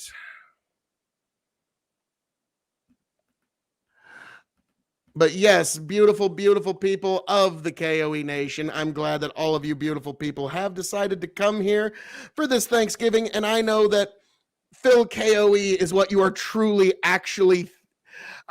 Phil KOE is what you're really actually thankful for this year. It's what you really need to be thankful for, and it's what your greatest wish for Christmas could be, is more Phil KOE. Yes, and it will be this year. It's the greatest season. It's the greatest savings. You don't forget Black Fridays. Just subscribing to the KOE Nation on YouTube, like it's just there in the comment section. KOE Nation on YouTube. You know it's the right place to be. And yes, the king of extreme is what you must be thankful for this year, all year, every year, for as long as the year might persist. But yes, and I'm also thankful for all of you beautiful people, all you beautiful denizens of the KOE Nation. And yes, my daughter did paint my nails. Don't judge me. She wanted to. She asked me, Daddy, can I paint your nails? And that's pretty much the end of that. My nails were painted. What was I gonna do? So my choices were black or pink, so I made the best of my choices. But folks, God bless every last one of you here. I'm glad that and our raid is starting to slow down, but beautiful, beautiful people of the KOE Nation, I'm so glad that you're here, and whoever did that raid, God bless them. I'm so glad that you're in my life. And critically thinking fucking veteran, best choice was pink. I don't know about all that. I'm gonna be honest with you. CTV. I miss watching CTV. I used to watch them all the time. I've just been too busy with work. How you doing, sir? Yeah. Oh, this was from Bastiat. That beautiful bastard Bastiat. And I'm going to use, this is actually a sampling device for getting soybeans, but as a farmer, I'm going to use this. And Bastiat, I am knighting you as an honorary Thane of the KOE Nation for the rest of the year. For this one raid, sir. So yes, Bastiat, thank you, sir. You also, I must say, like, I'm in my mill, I'm kind of dressed down, I'm having fun. He's also one of the smartest dressed men in all of YouTube. So I gotta say, Bastiat, thank you for this raid. Yes, it's let your daughter do your makeup next time, not to like. No, actually, one time as a joke, like when she was like 4, I let her just all like it was just everywhere. Like did like lipstick and then did another layer around the lips. I was like, well, look at how like full my lips are. I'm just like unbelievably beautiful right now. I mean, just look at me. But yes, folks. And yes, all of you beautiful people in Bastiat's stream, and all of you gorgeous, gorgeous, beautiful human beings, if you're listening to me and you're within the sound of my voice, good God Almighty, what are you not doing going to KOE Nation on YouTube, KOE Nation on Twitch, KOE Nation on TikTok, and then Big Buckin' Empire on YouTube. Big Buckin', Buckin' Empire on YouTube for even more of your KOE content. And we will see if this guy survives the day of Black Friday. So, Chicken, anything you want to say to all the beautiful, beautiful people of KOE Nation? Oh no, I just take care of your retail folks tomorrow. If you're gonna go out and buy stupid shit, just be nice to those people. They've been dealing with all of your bullshit throughout COVID. Just be nice to them. Like I even said that many, many times of, like, God bless you for being out and all this. Like when the fear was at the height. You remember when the fear was at the most shortly after the toilet paper shortage? Like I even said, God bless you for being out and all this. Jesus Christ. Like you got to do that. Like now I'm a farmer. So like I was working the whole time through, but it was a little different. It was a different thing, but we were definitely told, stay open. Your farm. We need you to stay open. Like, all right, we didn't really plan on closing, and we were even kind of joking at one point. We had soybeans that were bagged away and all bagged and in storage before COVID even hit. They'd been bagged like 5-6 months ago. And I was like, wow, that alone might be worth something. But yes, it was quite Granddad Christmas, another one of the great, great posters of the KOE Nation. Farmers are the backbone of this country. And they are. I'm going to say William Jennings Bryan. I didn't agree with a lot of the things that he said, but he had one quote, like, even a broken watch is still right twice a day. He had one quote that I always thought was really good. Like, if you were to take any city in America, our ingenuity is so amazing that if you were to empty all the people from any great city and just reduce it to rubble, it would rise up again as if by magic, because we're just such an ingenuitive, like we're such a ingenuitive people. But if you were to destroy the farms of this nation, there would be grass growing in the field, in the streets of many great cities of this nation. And that was, especially at the time when he said that, a very true statement. We like farming is a very interesting animal in our modern day. But thank you, Granddad Christmas. And hey, the season of your namesake is now actually topical from this moment forward. This, like, because it's now 1 a.m. where I'm at. The hostile takeover of Christmas of the rest of November is complete. There's no, like, it's like I was getting kind of worried when there was the hostile takeover of like November 2nd. People are like, hey, Christmas, putting up Christmas decorations. And it's like, wait, what? What the fuck? No, back off here. But how is life in Nebraska? It's actually, it's not too bad. Like we all got our trials and tribulations. We all got a sad story to tell, but it's it's a good life out here. And hopefully this winter's not half as cold as it was last time. We were actually the coldest place on fucking planet Earth. 15 miles from my house is negative 43 degrees. It wasn't that cold in goddamn Antarctica that day. So I was like, whoa, dude, okay. That was one of hell. Best steak I ever had was in Nebraska. I bet it definitely was. Holy shit. I thought it was maybe midnight. Yep. Time differences. I never get them right. Like I always call all the major streamers, you have what I call East Coast time zone privilege. Because like, all right, we're gonna get started with this panel at 6 p.m. Eastern. I'm like, well, fuck, that's 5 o'clock my time. I'll be lucky if I'm off work at that point. Fuck. It's like, so I always say you have Eastern time zone privilege, but not a state to ride a pedal bike through. You could actually get away with that. I've seen quite a few people do it. And, it's flat. And like there is some hills and valleys. They're not huge, but once you get to the top of the hill, you can just ride it on down. Critically Thinking Veteran says, K.O.E. Nation, I'm going to be debating shoe on head on can the left be patriotic on the Hippy Dippy Championship. Any thoughts? I was asked this question one time on a panel, and it was kind of a fascinating one. And I said, well, can leftists be patriotic? Well, anybody that questions when a nation turns a wrong direction, I think is patriotic. And there have been times historically when the left was very patriotic in trying to correct the missteps of, like, for example, the Vietnam War, when they had that heavy activism. Whether you think it was justified or not, that activism did show, that they thought that they were trying to correct wrong. Whether you think they were correct or wrong or right, that still shows that they wanted to correct the nation and steer it in a better path that they at least saw. So that's what I think. Can the left be patriotic? I think anybody that does want to leave their nation better than they found it can be patriotic. I think it's a very interesting question that you ask, and because the default idea is like on the right, you will find generally later, man. Hang on one second. Well, while he's doing that, I'll jump on that. I got two things. One, I guess I haven't stayed up to date with Shoe on Head. I don't know, is Shoe on Head ever actually like firmly grasped a position? Because it seemed like she kept jumping back and forth. I know she's been accused of a grifter a few times, so I'm curious where Shoe on Head actually is today. And then, can the left be patriotic? Most of your boomer lefties are patriotic. And I think that might be what Phil's more referring to is your boomer lefties typically will be very patriotic, just like the right is today. Maybe not like holy worshiping patriotism, but usually your boomer lefties are patriotic.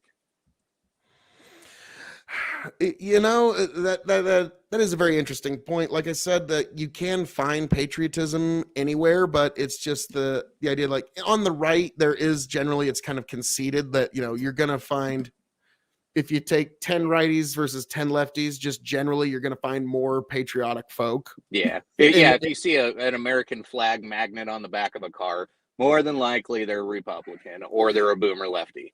Yeah, and it's just generally love of your country, love of your nation, love of just the unique things that make America America. Like like just Route 66. That's American, you know, like like if you even fucking know or have even heard, like, get your kicks on Route 66. You're part of the greater American culture. Like, and so like just strange little things like that. Like I've always And said, if you like, follow Route 66, you'll end up in Uranus, Missouri, where you can get all kinds of Fudge Factory merchandise. It's a fantastic little gimmick place. oh, and while I'm in the middle of this big, huge raid here from all Bastiat and all y'all beautiful people, Grow the Farm Up on YouTube. He does a lot of sustainable agriculture and regenerative carbon neutral agriculture, eco-friendly farming. He's definitely somebody worth checking out. He's also my brother, full disclosure. So yeah, definitely check him out. Grow the Farm Up on YouTube will definitely point you in the right direction. We're doing some amazing thing with cover crops right now, and we're gonna do a lot more. We're gonna do a lot more. So yes, and Dan, Granddad Christmas. I subscribed after the last stream I watched. Great content. Oh well, thank you, Granddad Christmas. Oh lordy. So like, thank you all for being here. But so Chicken, when does it all really start for you? Not yeah, it's like 5 a.m. for most of the Black Friday crap, but yeah, the last couple years nobody's really actually shown up at 5 a.m. Usually start trickling in when real people wake up, usually around like 7 or 8. That's when stuff actually starts getting busy, and then it just kind of trickles through the weekend. So like I said, it's not like it used to be. It's not the Katie bar the doors and say a prayer before people come through and stomp on your face, and like you said, leave with a scar on over your eye or an eye patch or whatever. Like, it's not like that anymore. It's pretty dull and boring, at least out here in the Midwest it is. Now, Chicken, we're getting some questions. I believe you might need to introduce yourself a little further. You are Chicken of Big Bucket Empire, correct? Yes. So Chicken, that's a nickname I've had since I was a child. Most people don't even know my real name. There's people that have, hung out with me, lived, went to school with me, been around me for 30 plus years, and they still only know me as Chicken. They don't know my real name. So I just kind of went with it. I usually don't even respond to my real name unless I'm at work, and even then I get a little confused. I'm not. Somebody said, "What's that?" And so yeah, Big Buckin' was actually a page I started because I used to DJ and do like weddings and stuff. We called it Big Buckin' Entertainment because there was that old Burger King commercial.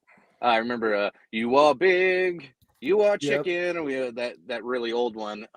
So that was kind of a joke me and my brother had. So I didn't know what to call the DJ thing, so that's what we named it, and then turned that page into our podcast page for the Dog and Chicken Show, and then just I don't know, it just kind of stuck there. I've asked you and Phil or you and Tony, I'm like, should we change this? Should we change this? I think you were like, yes, we need to, because you wanted your name in there somehow. Well, I mean, obviously, like, can it the name just basically be my face? Just there we go. It's better. But and yeah, so shocking.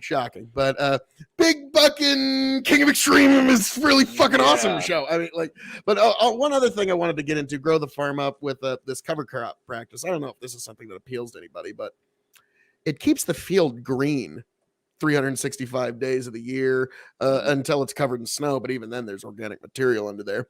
And that's something really good. You want that. If you put something there, Mother Nature will want to grow something on that fucking field. It'll usually try to grow a weed, and you always have to apply chemicals.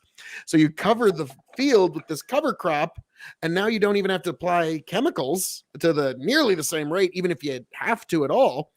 And it's bringing in carbon. It's a part of a carbon sequestration scheme, which you can actually pull huge amounts of carbon out of the atmosphere, and put it into the soil, and then you've got you've got quite an interesting little product from there, because now that your soil has a lot more carbon that's now available for your plants. And so but yes, this is you need to definitely check out Grow the Farm Up on YouTube. The sun through photosynthesis. Yes. And it's a pretty basic idea, but it's, if you put something there, it'll grow. And what the hell? Why not? And so Grow the Farm Up's really doing some pretty interesting stuff on there. But Yes, now Chicken. I see him looking at his phone. He's like, "Uh-oh, is he No, getting the message?" I'm trying to make sure I moderate your comments the best I can. But Oh, thank you, thank you. It's trickling down. We haven't had anything in there. It's like, I was like, Okay. oh no, Phil, we don't have moderators on tonight. Everybody's probably sleeping. Yeah, Chicken's here. I mean, to yes, ma- we have like 6 mods in there. Yeah. Yes. Now Chicken's here, keep cracking down, keeping the law. But yeah, no, God bless all you beautiful people here tonight, and I'm glad to have you here with this Thanksgiving evening. Time to get wild, chat. Son of a bitch! No, I'm watching you. No. Yeah, we got our eyes on you. But no, like here's the thing though. The KOE Nation on YouTube, the KOE Nation on Twitch, the KOE Nation on TikTok. It's a complete open border policy. We want all people, so long as you're just chill and cool about it. That's really our only rule. So long as you're just chill and cool about it, you're welcome into the KOE Nation. And now what that means, we're probably gonna it's kind of like the Supreme Court said, like I'll know it when I see it. Yeah. So. You just played that happy birthday to your mom video, and that got me thinking. Earlier tonight I was watching some other guy, and I remember I had this hesitation too of like, there's a lot of people that just don't go live because they're like, oh no, what if I slip up? I can't go back and edit that out and blah blah blah. And I had that hesitation too when a couple of years ago when we first started doing podcasts or chatting online or anything like that. But you did that like toast to your mom, and I was like, that's kind of how I've always kind of moderated myself in live streams. Was my mom can tolerate a lot of stuff, and a lot of fucked up things that I say she'll put up with. But it's like, would she put up with this? Can I say that and not get her to turn it off? Because just like you, Phil, your mom watches all your streams. My mom watches most of mine too, and that was the last thing I would ever want to do is make my mom go, okay, that's it. I can't. Then you probably crossed the line and went a little too far. So. What do you got there? Oh yeah, just some folks dropping some random comments, and God bless all you beautiful people. But yeah, like I've always said, it's always great to know that I got one fan, no matter what I do, and so that's something I'm thankful for. So I figured I'd drop it on top of like that. That's just on top of all you beautiful people out there. Of course, I'm thankful for you, and obviously, you're all thankful for me. Like Chicken, just is unbelievably just full of being thankful for me. I'm sure at the moment, can't contain himself that he's so thankful for me. Yes, yes, yes, and Chicken, I'm thankful for you at least a few times. Yeah. If nothing else, Phil, I'm thankful that you got me into collecting bottles of whiskey and spending a lot of money over the last 18 months.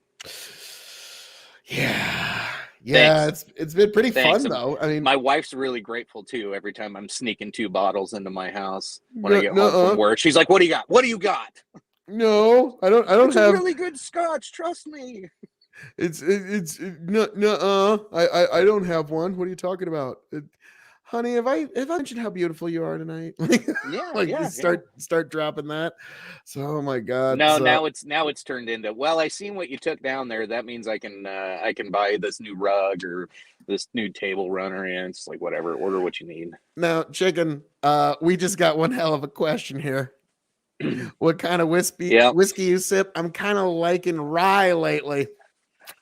Well, I'm just going to go ahead and get the link to that because we've got a 32 rye tournament that we're actually doing at the KOE Nation. I'm going to get the bracket video that we recorded, and I'm going to drop that here because, I mean, well, fuck, really? You're thinking, like, do you like rye, huh? Well, boy, howdy. Do I got a fucking link for you? All right, paste. In this 32 rye, we've probably actually tried closer to 50. There's not a lot of rye fans. We didn't know there were this many ryes out there, and holy shit, there's some really good ryes out there too. So I was really surprised because it's always been kind of figured like a subpar whiskey, but there's some really good ones. Yes. And so we're actually in the middle of this tournament to determine which one of these 32 will be the rye whiskey of Extreme. We did the bourbon of Extreme, and it turned out to be Woodford Reserve Double Oak Store Picks. And I found out that a lot of store picks have very similar, like there's going to be a lot of that marshmallow, a lot of that sweetness. You're not going to get a lot of spicy ones. Woodford Reserve store picks, as we've determined to be the bourbon of extreme. The rye of extreme is still to be determined. The last time Chicken and I got together, we had some weird results. I'm not going to get into that yet because the the videos have not dropped. The results have not been made official and public yet, folks. But yes, we've had some very interesting twists and turns in our 32 ride tournament. Chickens entered 4 Iowa ryes because he's a denizen of Iowa. Iowa. Yes, No. Rye whiskey on Rye days. Yeah. Yeah. Tonight Yeah, like show, that's I the might- king of dad jokes for whiskey. Tonight show on Big Buck and the Dog and Chicken show. I'm probably just gonna go buy a bottle of Iowa rye so I can do the fry. Like it's all in one when you do the Fryowa Friday. Maybe that's what we'll call tonight's show. I don't know. I bet that's a bottle of Fireball. The cheapest bottle of whiskey just outside New Orleans is. Now, here's the funny thing. I don't know if you know this. The Fireball, like you see that shit everywhere. Turns out that is a multi-billion-dollar profitable industry on the Fireball alone. That's why a lot of these whiskey retailers, they only get like the really good bottles of Pappy's or whatever the fuck if they sell a shit ton of this Fireball. Like that's kind of the condition because this Fireball, this flavored whiskey, makes over like it's well over $1 billion, and it's probably much more than that every year just on the sale of this Fireball whiskey. And I'm just like, They did I've a had it fantastic once. job marketing that stuff. Like Well, it's it everywhere. blew. Yeah, it went. I mean, you had other cinnamon whiskeys like that in the past and spicy ones in the past, but none of them been marketed quite like Fireball. They did a fantastic job especially over the last few years. Well, yeah, it turns out it's actually conditional because the way alcohol sales work in the United States, you go from the distiller to the distributor to the retailer. You, as the consumer, cannot order it directly from the distillery. It's a kind of fucked up thing, and so this is kind of left over from Prohibition. And so the distributor says if you want one of our super awesome bottles, you have to clear so much inventory of this Fireball. Like apparently there's some law that you're not really supposed to do that, but it happens a lot, folks. And so that's why it makes bottle hunting kind of an interesting thing. Like Chicken, me, and Tony, we all do this bottle hunting. Like, all right, the fall bourbon season just passed. So this is if you're getting into whiskey buying now, finished Scotch whiskeys in sherry. That's generally where it's at. You mentioned post-prohibition like rules and laws. It's really weird going from state to state to see how archaic some of it still is. Like Iowa's very archaic. Like nobody gets to order anything. It's just sent. You don't know what you're getting. You don't know how much. You don't know when. While, when other states that have lived in like South Dakota, like I could just go to the liquor store and say, hey, order me this Jura Superstition. They would order a case and good to go. But Nebraska is kind of mixture. You can order some things, but it's still state distributed and very they're still what do you call that? They put limits on some of the harder to find bottles where some states don't. Some states you can get everything all the time. Like Missouri, a good cheap example is like the peach Crown. Yeah. Like it's hard to find in so many states, but like if I just cross the Missouri border, they have like pallets of it stacked up at gas stations, and people come over from Iowa just to get, a case of peach whiskey. It's really weird. Just to get a case of peach whiskey. Well, it's not even that good. I mean, it's good for cocktailing, but it's not that good. Yeah, but like to me, like just like bourbon fanatics and just bourbon fans, it's really kind of fucked up that you can't get the bottles that you want. But like now, this fan here is talking about Armagnac. It's basically a little bit more flavorful version of cognac, and I fucking love cognac. So it's kind of a long-standing Christmas tradition of cognac toast with me and my dad on Christmas Day. So that's one that I really. This ain't Jim Beam. Like, oof. Oof. Yeah. Now, actually, Jim Beam Black is really good. It made it to the Yeah. final 4 of our bourbon tournament. I didn't think it would, and it shocked us all. But yeah, Jim Beam Black. Everything And it's else cheap is. and it's great for cooking too. Oh yeah. It's a heavy caramel flavor, so definitely worth a little try there. Northern Lights whiskey, never had that. Beam. Oh Lord Almighty. Yes, we did the tastings blind, completely blind. I poured them. Everybody else was outside, out front, having a smoke. And when they came back in, I was the only one. And I would just put a cheat sheet of what everything was in my front pocket. And we just let it sit for a couple of minutes. I'd do my best to forget what was what, which that was not hard. Nobody doubted that I was going to be able to forget them Some after of them about we were 5-10 doing minutes. we were doing 4 at a time on some of those. So yeah. Yeah, it would've so I been had to hard make sure I track. wrote everything down very exact. So And as much as we drank that night, yeah, it would have been pretty easy to forget. yes. So yeah, by the time we are getting to one point, like there was going to be some forgetting. So I had to really like the dish soap, you get what you pay for. Which is funny. Like some rye whiskeys do have a slight flavor of dish soap. Mhm. If it's not done right, in my opinion, it will have a slight. And those ones, I don't think they're going to make it too far in our tournament. So, but I'm really curious as to which one's going to make it in the end. If I had to bet money, I bet the final 4 is going to have a wild turkey product in it. Yeah, that rare breed was really good. Fuck it. Yeah, rare breed rye is really, really good. Alcohol production should be decentralized. That is an interesting topic. It's the future of alcohol.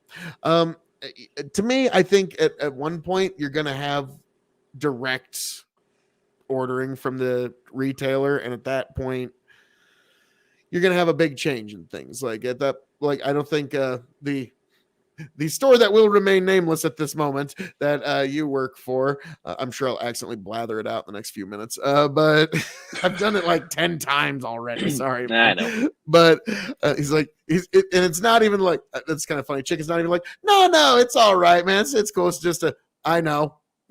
Yeah. Sorry about that. But yeah, that one, I'm sure, I lost my train of thought there for a moment because I was thinking Decentralized whiskey. Oh yes, because thinking at that point, I was just thinking like, God, I was an asshole to chicken that day. Sorry. I'm used to it, Phil. I'm used to it. Yeah. But I think like even like Walmart, every once in a while, you see them have like a bottle that they like that store has no right having at all, and you just snack it up and walk out the door for insanely cheap price because even the person that's stocking it has no idea what they're looking at. You know what I mean? And so, but if we do decentralize it, that'll be gone. You know, like Walmart will just have your Tito's vodka, your Captain Morgan rum, your basics to folks who are just looking for a bottle to get through the night, and they're not like all snobby about it like we are. Like, I think what you'll end up having is not only you'll have that going on a little bit, but I think some of you've seen this happen with beer. I saw somebody mentioned their brother's brewing beer. Yeah, there it is. You've seen this happen where home brewing, they change some of the laws around some of that stuff. You've seen retailers try to make their own like Busch Light. You know what I mean? Like there's been a lot of those that have happened. Some successful, some not. You've seen it happen with wine. There's a lot of private label wines now. But you haven't seen pretty wide open at the moment. You can even order it right to your door. Yeah. And I think Aldi's has their own private label whiskeys and scotches now that I'm told are pretty good. I haven't tried them yet. But I think if you decentralize more, I think you'll get a more competitive market there, even with the big retailers or small retailers. Kirkland, yeah. I've heard some of their scotches are like they've got like a 22-year sherry finished scotch. They won't tell you where it's from. That's the weird thing about Kirkland is I don't know what the big deal is on that, but apparently it's pretty good. And it's 22 years finished in sherry. I don't like peat, so it's just personal. The big problem with the bourbon though is like if you wanted to do your own startup and make your own distillery, it takes several years, and until then you're gonna have to source it from somewhere else. So it's really not yours. I mean, you can slap your label on there and say, hey, well, I barreled it in this and rolled with it. That like there's a guy close to about 30 minutes from me, starting up his own distillery. He's starting out with rye, so he can get a 2-year rye. But right now he's just doing flavored, like basic, honey whiskeys that are kind of garbage, to be honest, but it's whatever he can do to get some local awareness on there. But, 2 years to get a rye out, and then how long until he can get a good bourbon put together. And, it's a tough world if you wanted to start up with a distillery. Well, that's why a lot of them source it. Like a lot of folks don't know this, but like while they're trying to build their brand, because you can start pumping out vodka immediately, but everybody doesn't want to start their reputation as making vodka. They want to be a whiskey maker. So they source whatever mash bill they want while they're getting their own recipe perfected. And like Four Roses is a great example of bourbon that sources for a lot of people. Like they make a lot. Like I think Bullet, their 10-year, depending on which one you get, it's either Buffalo Trace that's 10 years old or it's Four Roses that's 10 years old from what I've heard. So, if you really nerd out on this stuff, you really can get deep into it. And like, I've even I've got a spot in my warehouse, like literally above my head, would be perfect for aging whiskey. Like if you were to put some casks there, like it's exposure to the heat and the cold would just be perfect for it. And so we've actually had that talk. It's one of those like, when we're all sitting around on the farm bullshit, like, yeah, we should do that sometime. It's one of those probably never gonna fucking happen ideas, but we all bullshit about it once in a while. And it's one of those like, damn, like, but then you start, well, what if you started distilling stuff? Like, oh God, here we go. Everyone, don't turn a hobby into a problem. That's you can always tell. You always have that one friend who turns their hobbies into problems. I'm that guy. Well, I mean, no, we just podcast our problems. Yeah. It takes decades to perfect a whiskey recipe. It's so much easier to improve on beers. The brewing cycle is so, yeah, I'll give you that. I've brewed a few beers myself. You can really make a big change just by even just toasting your barley a little bit to give it a darker flavor. I mean, there's so many little tricks you can do to beer and do it quickly. To where whiskey, that's years of invested time compared to a beer. You can do an ale in a couple, in a week or two and come out with pretty good product. That's why one of the big Scotch whiskeys I advocate for folks is the Dalmore, whatever age statement or really whatever expression you can get, because Richard Patterson, their master distiller and master blender, has been doing it for 50 years. His dad did it for 30 years and his grandpa did it for 20 years. Lifespans weren't what they used to be. But yeah, he's been doing this for 50 fucking years. And he's got a lot of brand recognition and a lot of just training from his previous generations. Sir Richard Patterson, and this Scotch is called the Dalmore, Dalmore.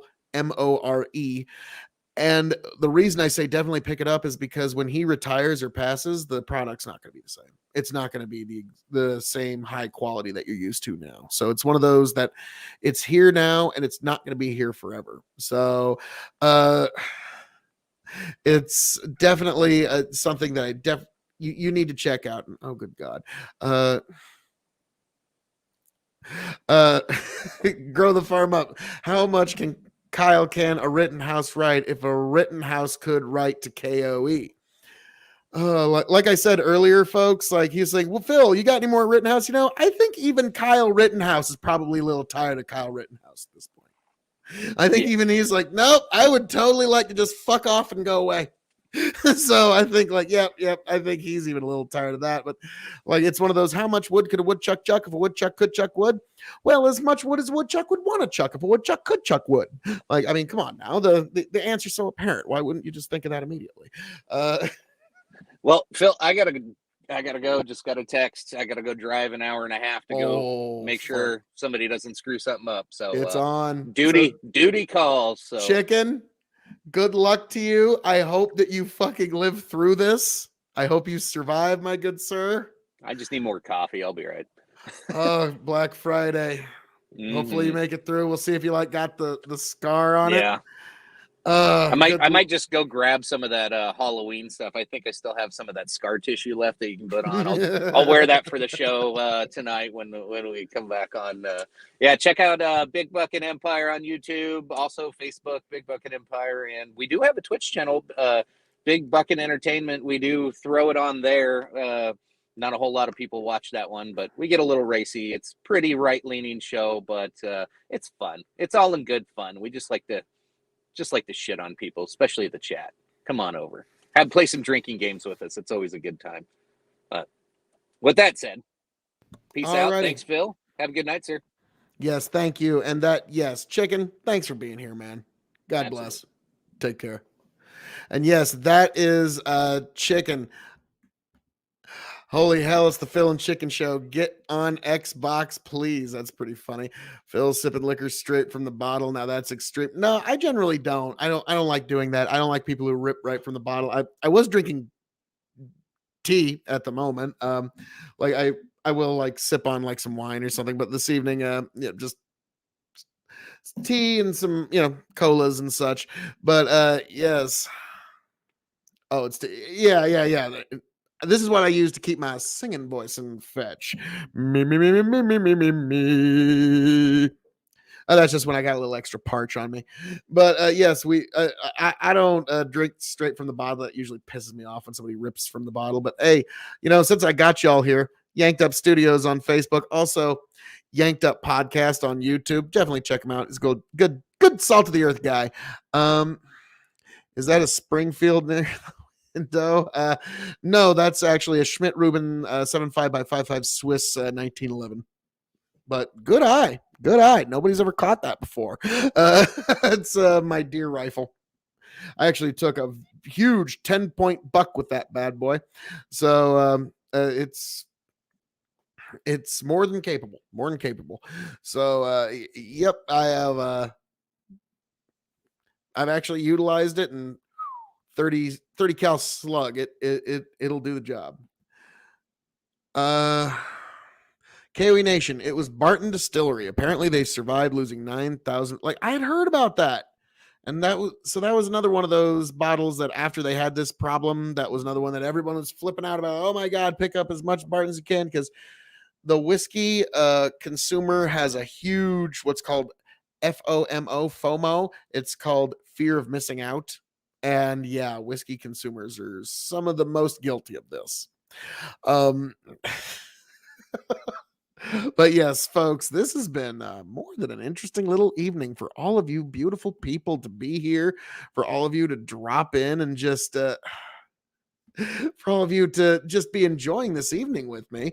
Oh, there's a good one. Other things that I'm thankful for this year. I figure, why not? Yes, this is too beautiful. Little bit of a harvest highlight from this year. I'm gonna turn that down for just a moment.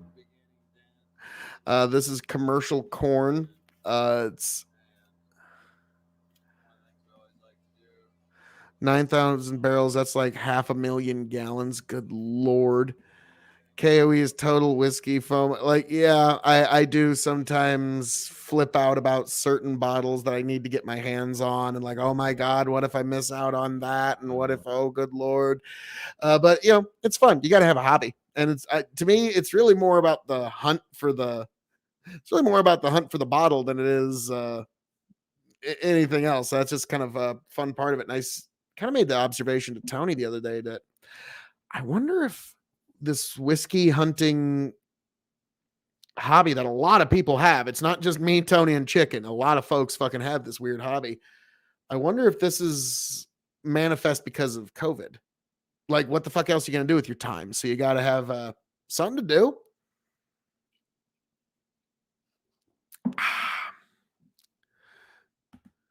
Looks like you're ready to brew some bourbon, because that's some nice looking corn. Yes. And actually, I've noticed bourbon barrels can fix just about anything. I've even had some kind of not great wine that was fixed by aging it in a bourbon barrel. Um, 447K according. Oh my good lord. I don't think it's weird. No. There we go.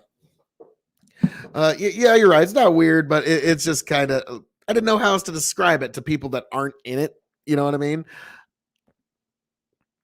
Hobbies are for what you enjoy. They aren't a profession. Understand? Well, thank you. But yeah, you got to have some hobby. But I wonder if when COVID came about and it manifest, I wonder if that was some sort of like what else you gonna do with your time, and so everybody decided, let's start hunting for different whiskeys, because about the only thing you were left allowed to do for about 6 months was like drink quietly in your own home, and that was it. And so long as you were quiet and undisruptive, you were allowed to do it. And that was a lot of corners of the world and a lot of corners of the United States and still some corners of the world. So that's probably one of the big reasons why this hobby became so big for so many people for so long. And let's see. I mean, one of my buddies collects sneakers. I don't get it. He has like 300 pair, but I was pretty impressed when I saw that collection. You know, it's like whenever you get like the big collections, like here's one that always gets me. It's when I was looking for Christmas presents, I looked up and like, oh, okay, there's going to be a new Santa sleigh Lego thing coming out this year. Good luck. It's fucking sold out. You'll never fucking get it. Like, it's like and the problem is, like when I go on these YouTube channels, it's all like dudes older than me that are playing with these. Like, what the fuck? Save some for the kids, god damn it. And so yeah, and now I get nothing but middle-aged men playing with Legos and recommendations on my YouTube now because I looked at one fucking video. But yeah, so you never know what's going to be some folks' hobbies, like the collecting sneakers. Now Funko Pops is something I'll never understand. That I do. It's just like a desk ornament, and it just shows I'm really into this piece of fiction or whatever. Collecting is a madness. American pickers can be beautiful. Buying up petroleum signs. Yeah. Sometimes I wonder, like, what's the fucking actual value of those? But yeah, if it brings you happiness. Now, here's the strange thing. And like Pawn Stars really kind of illustrated this. Nostalgia is actually a marketable and mineable commodity. If you can actually induce nostalgia into people, you can get their money. If you make them think back to a better time, whether that better time really existed or not, you can sell them on something. And that's something that I think might be a little, I don't think it's uniquely American, actually. The history of America, petroleum. Very true. Very true. That's one thing that, like, I remember one time I was on a panel and folks were talking about the robber barons. I'm like, you realize Rockefeller saved the whales, right? Yeah, that robber baron Rockefeller, he saved the fucking whales. We were using whale oil before he showed up and decided, hey, let's use this stuff that's literally like bursting from the fucking ground.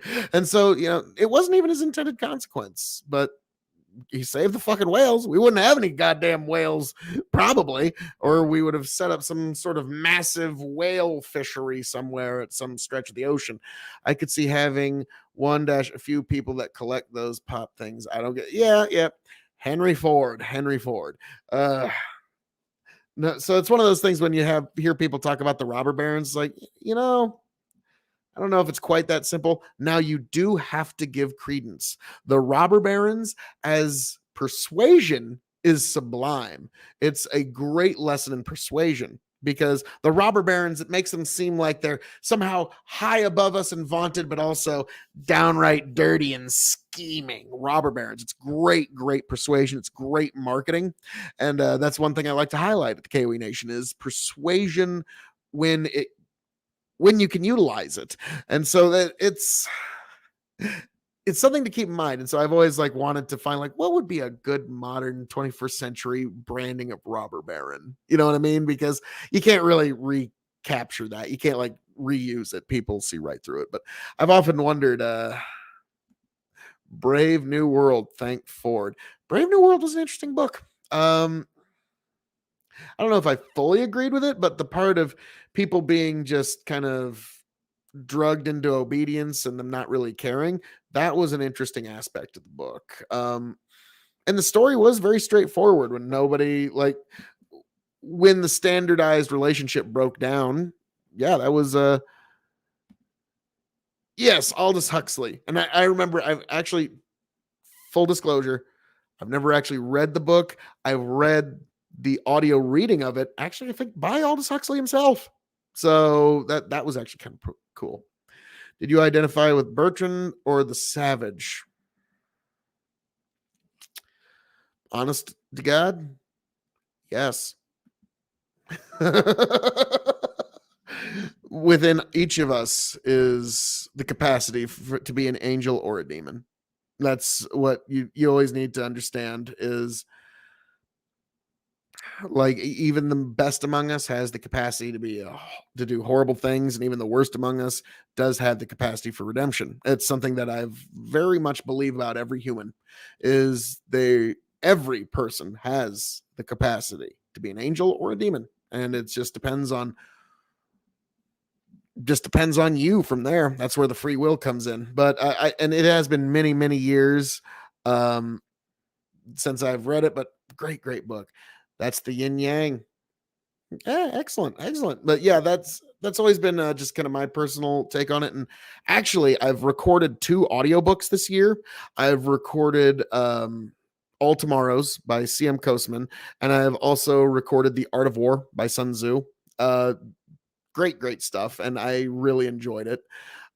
I do got to say though, the next one on my list is going to probably be 1984 by George Orwell. I was going to say the next one was either going to be the Book of Five Rings after that, because that's the most influential book of my life. But the Hagakure is definitely up there. But yeah, the Book of Five Rings by Musashi is, when I read it when I was 18, it changed my life. It literally, like at that point, like there was, I do actually divide my life into those kind of chapters. And there was the chapters of my life before I read the Book of Five Rings. And then there was the chapters of my life after I read it. And that's very much that's how I would classify it. Now, you might think that's kind of silly, or you might think it's good, or I'm not sure. But since I did bring up one of them, I'm just going to drop it right here in the comments for you, you beautiful people. This is a link to my audio reading of The Art of War. Because why not? Why not? You deserve it. You deserve it. You deserve The Art of War. You deserve Phil K.O.E. And because I am a generous king of extreme, I am the king of extreme. Here's also a link to my audio book of All Tomorrows, because you deserve this, folks. This is what you really need to be thankful for this Thanksgiving, is links to more great KOE content, like my audiobook reading of The Art of War, or my audiobook reading of All Tomorrows by C.M. Kosman. I mean, come on, folks. Like, could you really ask for more? I mean, look at what you're getting here. You're getting the harvest highlights of 2021. You're getting my beautiful mug. You're getting even more KOE content. Ooh, Animal Farm. That'd be a good one, because the Art of War by Sun Tzu, if you listen to it, it's like The Art of War by Sun Tzu, read by Phil K.O.E., dedicated to my daughter, because it's something that I want her when she's a little older to ruminate on. And so I want that to be available for her. But I've started writing the chapters of my life. If you need to write an autobiography, then you aren't great, but all biographies. Not nice. Just some interesting to think about. I'm gonna start writing the chapters of my life. That's good luck to you, and God bless you on your quest. To me, I'm for now reading the great works. And yes, I will definitely consider Animal Farm as well. If I'm doing George Orwell's 1984, I probably just as well, while I got all the equipment set up there and I got everything going, probably try to knock out Animal Farm while I'm at it. Now, honest to God, recording an audiobook takes about 3 bottles of raspberry pure leaf peach tea to keep my singing voice in fetch, and about 2 good free evenings. I found that's what it takes to get it read and reasonably edited, and then it'll take usually another evening of me putting the finer points on it, and then I think it's usually generally ready. But it's one of those I gotta like really set some time apart for it. It's not extreme until you knock out Gulag Archipelago. Oh Jesus God, man! Like oh, wow, that one's a little long. That's some dedication. Yeah, but I like it, and that I dedicated it to my little one, and so it's just okay. You're a former English lit teacher. You need to hear this then, because my English teacher was one of the most influential people in my life. Thanks, Mrs. Apley. When we did the Animal Farm assignment in English class, I read the entire book in a night. We were supposed to read one chapter a day, and we were going to go over it. She hands it to me. I come back the next day. I read the whole book. Oh, Jesus. Phil, can you still do the assignments? Oh, yeah. Oh, yeah. I'll read each chapter again. Doesn't matter. I enjoyed it that much. I read the whole book in a night. She goes over to the bookshelf in her classroom, and this was not for anybody else. She pulls the book 1984 off the shelf, hands it to me, and says, read this while we're doing this assignment. Because she knew, like, there was some kids in that class that were, they're just heads down on their desk. They don't give a shit. Okay. But I just love to read. And she handed me that book, 1984. And on top of the Book of Five Rings, the only book more influential than that to me was 1984. Hey, there I am. So beautiful. 1984 was, when I read that, I was like, oh my God. This, like, I must do everything within my power to make sure that this reality in this book never becomes manifest. And when you say Animal Farm is what we just might be now living, not 1984, God, I hope you're right. And God bless you for being a former English lit teacher. I do very much believe in the idea of we don't share a common culture, but a common language. So Animal Farm is a pretty short read. Let's hope you don't have to read the entirety of Atlas Shrugged. I actually have read Atlas Shrugged several times. At one point, I made it a point to read it once every year. I haven't in like 3 years. But yeah, I've read Atlas Shrugged several times. Whether you agree with the philosophy or not, I just think Ayn Rand's writing style is worth studying because it wasn't her first language. And she was able to write in a style that was able to give vivid picture, but left enough room for the audience to paint some of their own picture. So I thought that was very fascinating. The pigs turn out to be just like humans who ran the farm. Oh, yes. I loved that fucking book. Animal Farm was satire. 1984 was literal. Communism is not the biggest enemy. They are looking for water in the desert. They haven't discovered spirituality. Retro God. Nice. Let's see. I played Squealer in a Reader's Theater production. I had amazing teachers in the 70s, and God bless you for that. I mean, my voice would be destroyed if I had to record Atlas Shrugged so long. I've considered doing the John Galt speech because I am the man who is. I am the man whose mind will not be squandered. Like, yeah, I could fucking pull off a John Galt speech, no problem. Even then, it's still 3 fucking hours. Okay, there's one you can find on YouTube, a John Galt speech, and it is 3 fucking hours long. That's like, holy shit. That'd be a little much. Retro God says, if Christians stop building mega churches and gave to the needy, the communists would love you. It's interesting juxtaposition of what is Christianity and is the prosperity gospel something that's valid? And, full disclosure, me and an ex years ago were looking for a church to go to. And so we jumped from church to church to church to church. And I went to some fucking very evangelical churches. Like, even I was like, okay, this is a bit much. And I do got to say, like, some of these churches I didn't like, some of them I really did. And so when you talk about the mega churches, I'll never forget. I'll never forget. I was in one church. I'm not going to say which one because I don't want to slander folks, but I mean, I'm not, this is all true, but I don't want to, speak ill of others. But this was a big mega church. And the pastor gets up front like, oh Lord, I can sense it. We need $150,000 for a new sound system, Lord. And I can sense it. The donations are here. And I was like,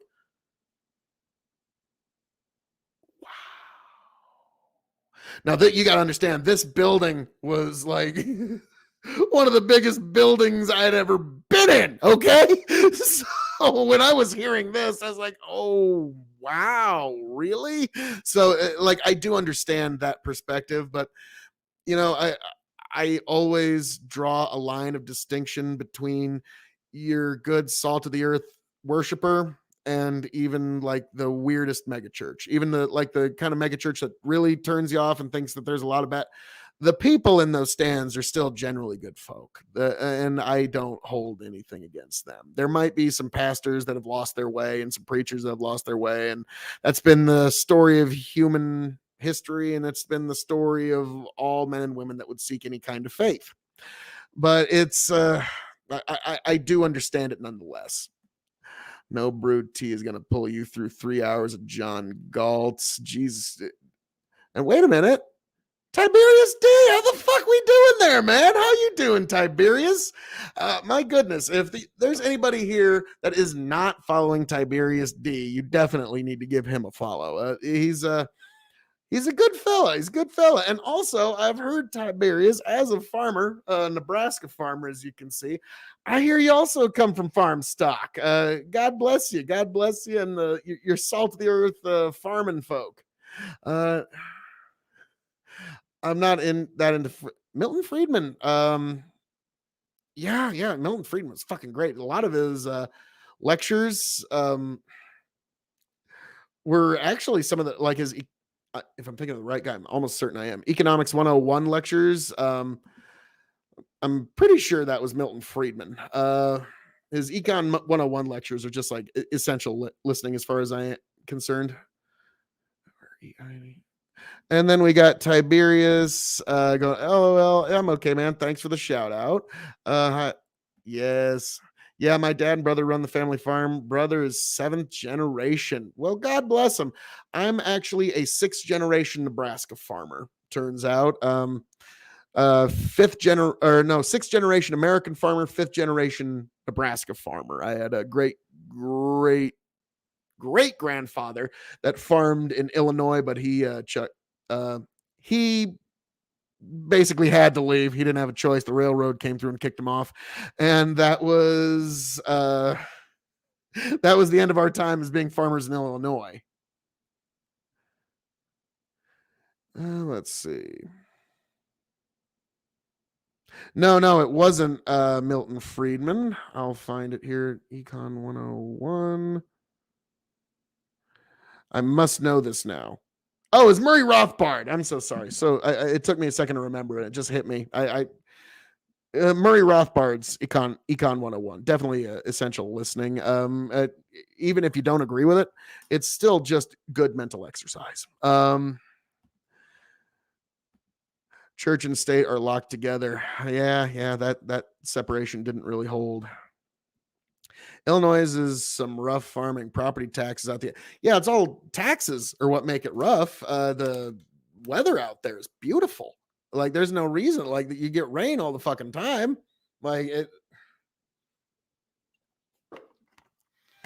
It's kind of funny out here in Nebraska. We have to utilize irrigation out of the Ogallala Aquifer. We actually have the largest freshwater aquifer in all the world. It takes up all the state of Nebraska, goes a little bit into Kansas, and even a tiny little bit even stretches down into Texas. But it's the largest store of fresh water in all the world sitting right under Nebraska, but we have to utilize it. We don't get the same rain that y'all get out east, which is kind of funny when I talk to folks like from Chicago, and they're like, yeah, out here in the Midwest. And I'm like, Midwest? You're back east. What are you talking about? Like, yeah, so it's always kind of funny, like, no true Midwesterner. Tiberius D says, sometimes too much rain. Was behind in harvest because it wouldn't. Yes, that's happened many, many times as well. As you can see here, like this is my seed corn operation right now, and that's the seed corn being shelled. And It's yeah, you're always running a race with the frost and all the weather of every kind. And yeah, if you can't get the crop out, it can be as much of a problem. So I guess that constant rain can be a double-edged sword. Damn, Tiberius D. Sorry to hear that. And just like you always hear, things are tough all over. Are you of German descent? When I was in Germany doing research, I learned that tons of people of Germany and Dutch descent just in the Midwest. Actually, the town that I'm in is what's kind of considered a German town. Um, uh, that's what's getting spit out the other side there. And that gets, I'll get into that in a second. But we actually have what's called kind of like a German town, and then there's a Czech town, and then a Swedish town. Now it doesn't really matter. Everybody's kind of like moved everywhere and intermarried a bunch. But up until like the First or Second World War, there was even some towns where like Swedish or German was the language spoken in Main Street. It took a really long time. Thank you, sir. But yeah, I'm a little bit of German, but I got fucking everything. I'm like Irish, I got Greek, native, Hispanic, like yeah, a little bit of everything. My grandma was half Greek, half Hispanic, and so my grandpa would always like make bets. Like people would always bet, like they'd throw a quarter down on the bar, a nickel down, depending on the bet. It's like, I know what your wife's ethnicity is. And they said everything, like she's Egyptian, she's Jewish, she's this, she's that. Like, nope, they never got it. And so my grandpa always joked he got free drinks off that little game because he was Irish, just as Irish as it gets. But I do have some German descent. But in this town, everybody is German. Okay, like it's kind of funny. Tiberius farming, literal feast and famine lifestyle. Yep, somebody's got to do it though. That's the way it is. And like this property that I'm on right now was homesteaded by my great grandfather in the year 1900. The mill that I'm sitting in now was built by my great grandfather during the Second World, or shortly after the Second World War. The first mill burned down, and then after the Second World War, he had to build another one. This office that I'm sitting in was built alongside as an addition by my grandfather. Like, so yeah, it's quite a lifestyle. And yes, it is some beautiful corn. Thank you so much. It was and yeah, that's the seed crop going into a cone bottom bin, because when you extract it, that's the minimum amount of damage. But yeah, thank you for coming by, Tiberius. Oh yes, 100% American actually. And yeah, it turns out like my grandma, she actually met her grandpa a couple of times, and he actually lived on the reservation. So it's like, it's not like any of that Elizabeth Warren.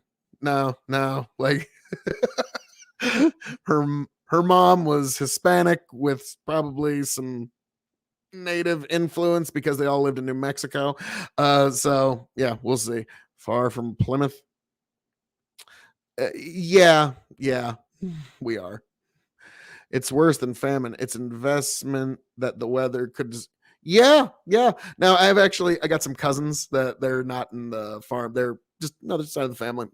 Good folk. They're like, some of them are connected to the farm. Some of them are just, living their life and doing what they can in this world. And I was joking with them, like, so you want to know why farmers are a little superstitious? Because the fucking sky can take the whole of your efforts from you at any fucking time.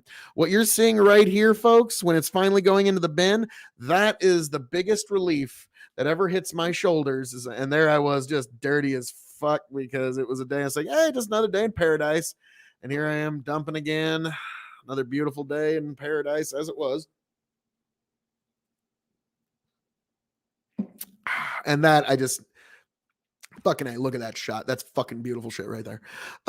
Harvest was pretty nice this year. Ended well for the crop. Well, good.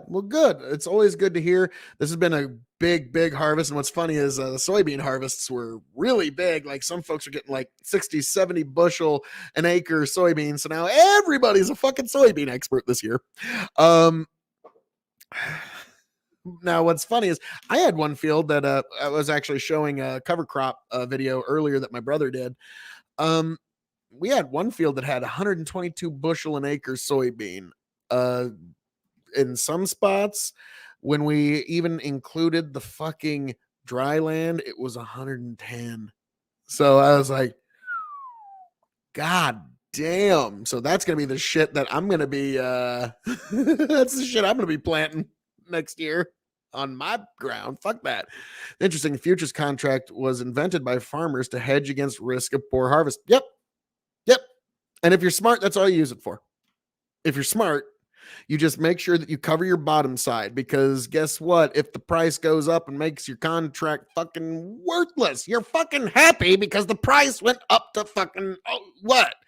All the fucking it goes up to fucking untold levels. And so that's what if it goes up to a huge amount, you're happy because now your crop is worth more. So it's a way to basically protect your bottom. Don't try to protect your profits. Damn, dude, if it ain't red, keep it in the shed. Oh man, damn. Now, what's funny is International Harvester guys and John Deere guys. Now, that particular 4020 you're seeing there, that was bought back in I think either 59 or 61. So that's been on our farm for a good long time. But no, nothing wrong with International Harvesters. It's just a different system. It's kind of like the way to translate this to the kid, like Tiberius. You will get why this is funny, okay? Like not a lot of and there's the Churro, the world's smallest farm dog. Yep. But Tiberius, you'll get why this is funny. Both International Harvester and John Deere, fine machines, and they'll work under the under whatever conditions. But the difference is kind of like the difference between PlayStation and Xbox. It's just if you're used to one system of control, that's the system of control you like. And that's kind of the difference. Farmers don't have faith, sell at the bottom of the market. Oh Lord.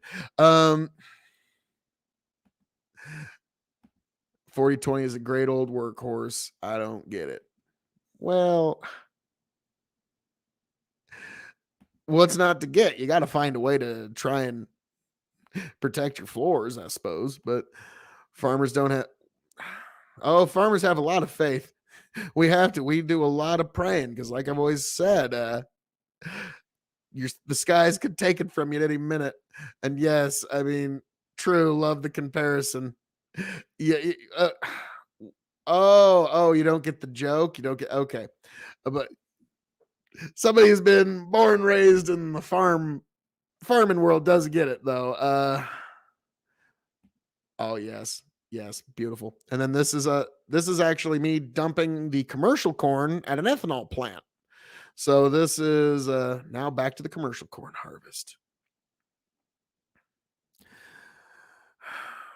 Well, yeah, that's kind of true.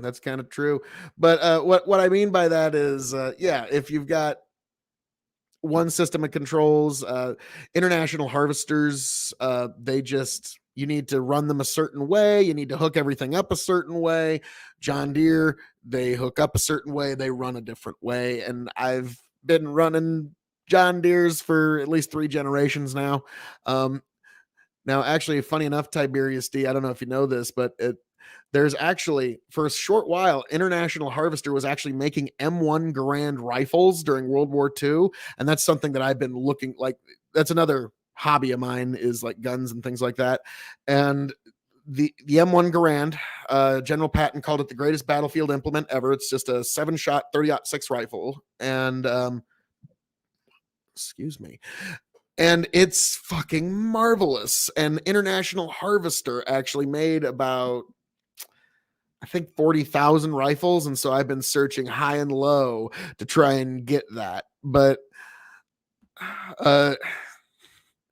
yeah. Like when I found that out, M1 Garand, I was like, I must find one.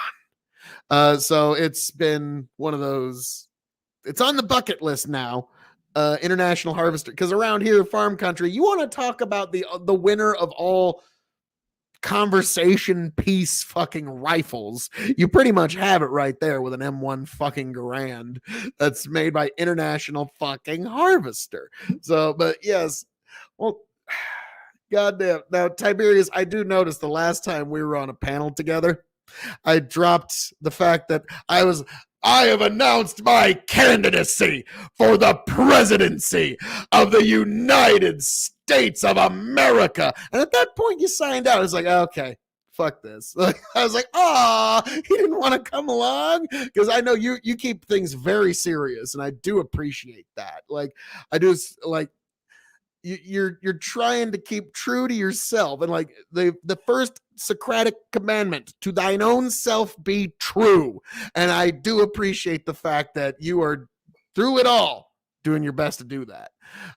Bandit, why are you explaining what an M1 is? Doesn't everyone know? You know, you'd be shocked. Like, because I make this mistake a lot, especially as a farmer. I make the mistake that I assume what I know is just the baseline of all human knowledge. Like, clearly everybody knows this because I know it. And then when I explain what I think are pretty basic things about farming, people act like, whoa, dude, that's fucking incredible. And I'm like, what? Really?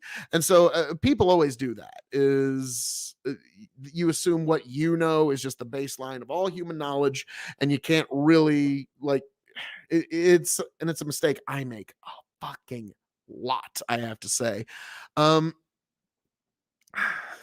But yes, if I ever find one of those, oh, you can bet your ass I'm gonna be showing like, oh, but like, yeah, somebody even pointed out my rifle earlier, but like, I don't pick it up, because I think one thing that you need to do as a responsible gun owner is, even if you have a gun around, try to avoid unnecessary gun handling. That's just a good way to just prevent bad things from happening. Tiberius D says, just show them a picture of you driving a 500 horsepower tractor and they start getting awestruck. You know, my dad pointed out, when I started showing him what Twitch panels are and what people are doing there and how they interact, like, he just said, like, Phil, you should just film yourself. Like, yeah, film yourself in a day of work. Most of these folks would just be fascinated to watch anything that's not sitting in front of a computer. Because especially like in the last year and a half, work from home is now a real thing, a very real thing. And so there are a lot of people out there that just don't get out. Like, and so they'll be fascinated to see it. And it's also like Jerry Seinfeld. Jerry Seinfeld had a great observation. He always said one of the great luxuries in life is getting to watch other people work. And so it's one of those, like, all right, you can watch me work, enjoy it. I don't give a fuck, enjoy. And this is what farming's like.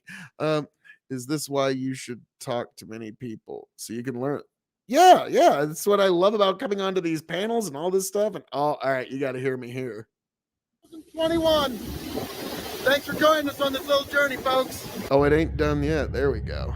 Whew. Well, folks, that is it. I hadn't cut my hair in a while. Truck, Harvest 2021. Just got the last of the soybeans in. The corn's been done for a day or two now. Feels awful good. Yep, just turned the truck off. So, folks, thanks for joining us for this little wrap up of Harvest and a little highlight video. So, thanks for being here. Thanks for joining us. I hope to find all of you right back here, happy, healthy, much the wiser. God bless. Catch you around, folks. I mean, I couldn't have said it better myself. Oh, wait, I did. Oh, Lord. Oh, but yes, that was the farm stream there. And yes, farm streaming is fucking awesome. About half your feet. Oh, fuck you just a little bit. Like, we love you, Tiberius D, but fuck you just a little bit. You have 4G in your goddamn fields, and most of them, like, I've got some fields that I just call it the 4G desert. Like, you can't even get a goddamn text out of that son of a bitch. You have to go to the top of the hill to even make a phone call. So, grass is always greener, right? Does corn grow mycorrhizal fungi from the roots? Actually, we do occasionally actually add some mycorrhiza fungi in powdered form when we plant to allow greater creation of it, because mycorrhiza fungi is basically how your roots break down. It's almost like the saliva of your teeth in your mouth. Like, it's the best way to. Okay, Retro God, you get it. You get it. Where do you know my buddy Bastiat from? We've been on a couple of panels together, and well, clearly he was impressed with your King of Extreme. He just thought that when he saw the man of the hour, the man with the power, the man that makes the other podcast cower, come on, and he was just like, yes, I must know him more. I must. And he has now been knighted an official Thane for the rest of 2021 for this incredible raid. And he just thought, like, okay, this guy, he's legit. He said that to me straight up, and I really enjoyed running into him. And like I said, he's one of the smartest dressed men on YouTube. But I think the only thing we've really had an actual disagreement on was like the Electoral College and the Senate. But hey, people are allowed to disagree. That's yes, you fucking get it. LOL. Tiberius D says, LOL, about most of our fields in Indiana have good service. Our Illinois fields can barely get a phone call. Okay, that makes sense. Wow. Okay. Oh, so you actually have fields in 2 different states. Most of mine are in Nebraska. In fact, they're all in Nebraska now. My grandmother used to have some land in Kansas, but that was a long time ago. So that's interesting that from state to state, it's that much distinction. Retro God, God bless you. But yeah, so wow, I learned something tonight that's fascinating. But yes, farm streams for the fucking win. I mean, yeah, you're in a tractor that's got more horsepower than fucking anything any of your friends have ever driven in their whole fucking life. And you're just sitting there like, yeah, it's just like, what's funny is you got all that horsepower and all that power, and it's almost a banality to you. And that's what always makes it kind of funny. Like when I have people come in that from the city and they want to ride around the tractor, of course I let them. My daughter loves riding in the tractor with me. She said some of her best memories of childhood are riding in the tractor with daddy, just learning about farming. And so that was like one of those, oh, my feels got me right in my feels. Oh Lord. So yeah, that was a look into the harvest of the year. But my Lord, my God, my heavenly King. So folks, there's something that you need to do. There's something that I need from you.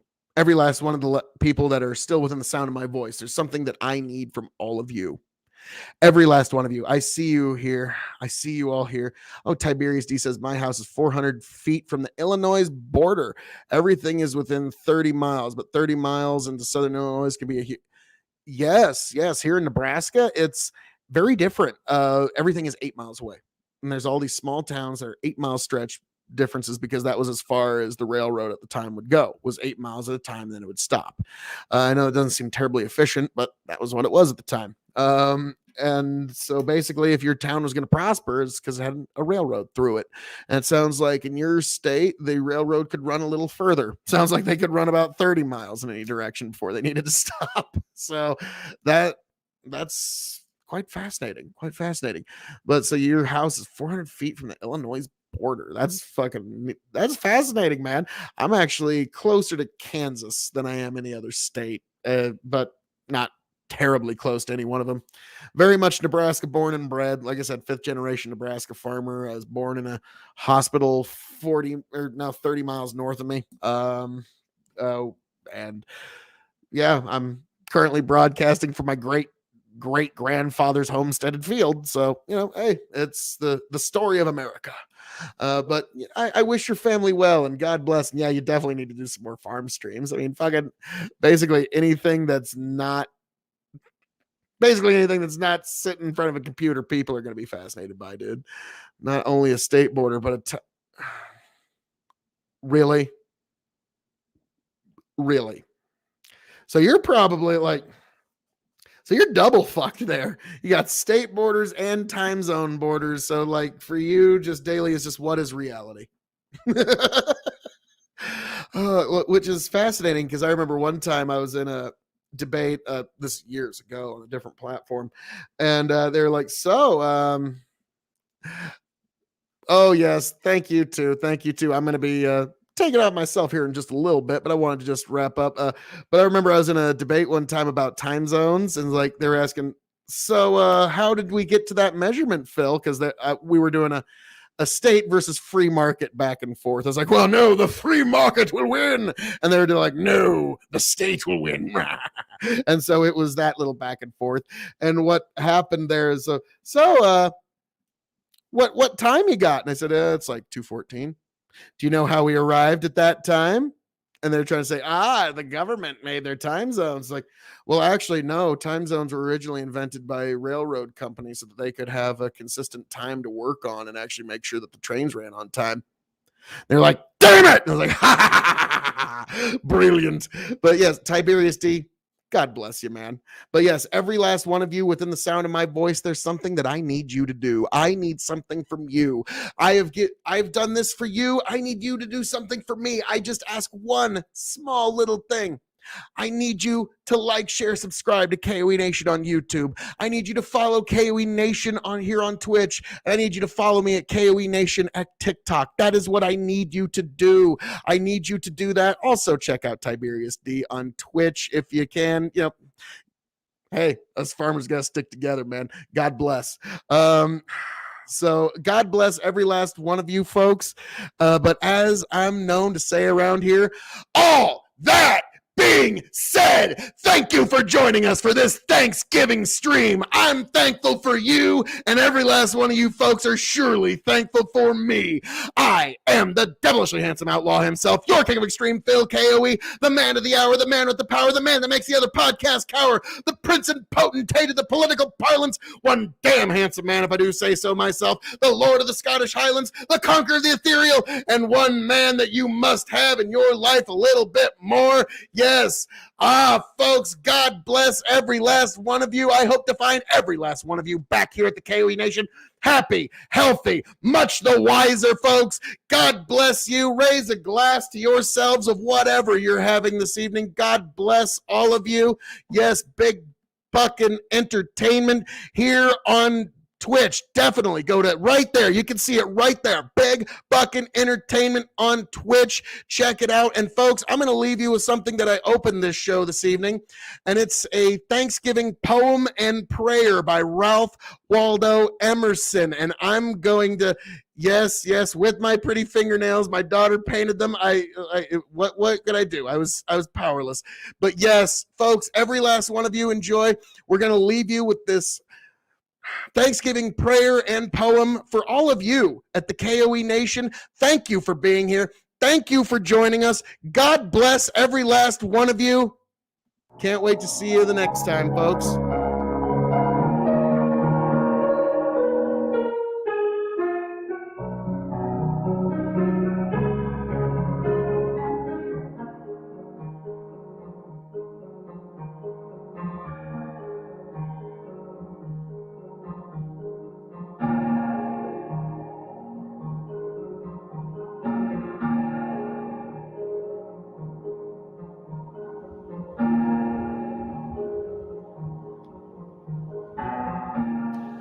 How we doing, everybody? Happy Thanksgiving. I thought this would be a perfect occasion to read Ralph Waldo Emerson's Father, We Thank Thee. This is his own Thanksgiving poem, if you will, a Thanksgiving prayer even. So without further ado, Father, We Thank Thee by Ralph Waldo Emerson. For flowers that bloom about our feet, Father, we thank Thee. For tender grass, so fresh, so sweet, Father, we thank Thee. For the song of the bird and hum of bee, for all things fair we hear or see, Father in heaven, we thank Thee. For blue of stream and blue of sky, Father, we thank Thee. For pleasant shade of branches high, Father, we thank Thee. for fragrant air and cooling breeze, for beauty of the blooming trees. Father in heaven, we thank thee. For this new morning with its light, Father, we thank thee. For rest and shelter of the night, Father, we thank thee. For health and food, for love and friends, for everything thy goodness sends. Father in heaven, we thank thee. So there you go, folks. I thought that would be appropriate for Thanksgiving.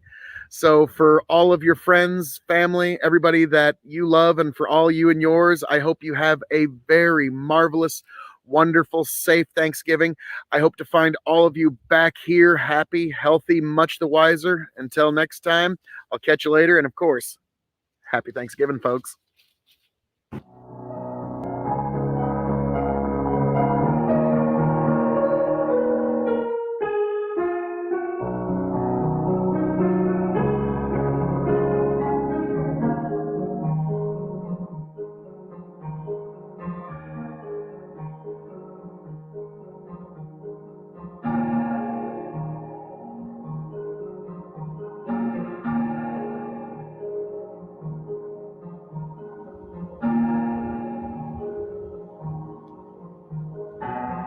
Here and see if it just smooths itself out.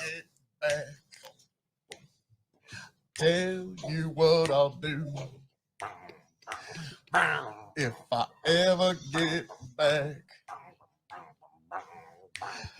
I promise to refabricate you, raging rivers of gold. That's what the brochure advertised. And now we're lost. We gotta take it down. Let you down slow. It's hard to survive. El Dorado. Oh.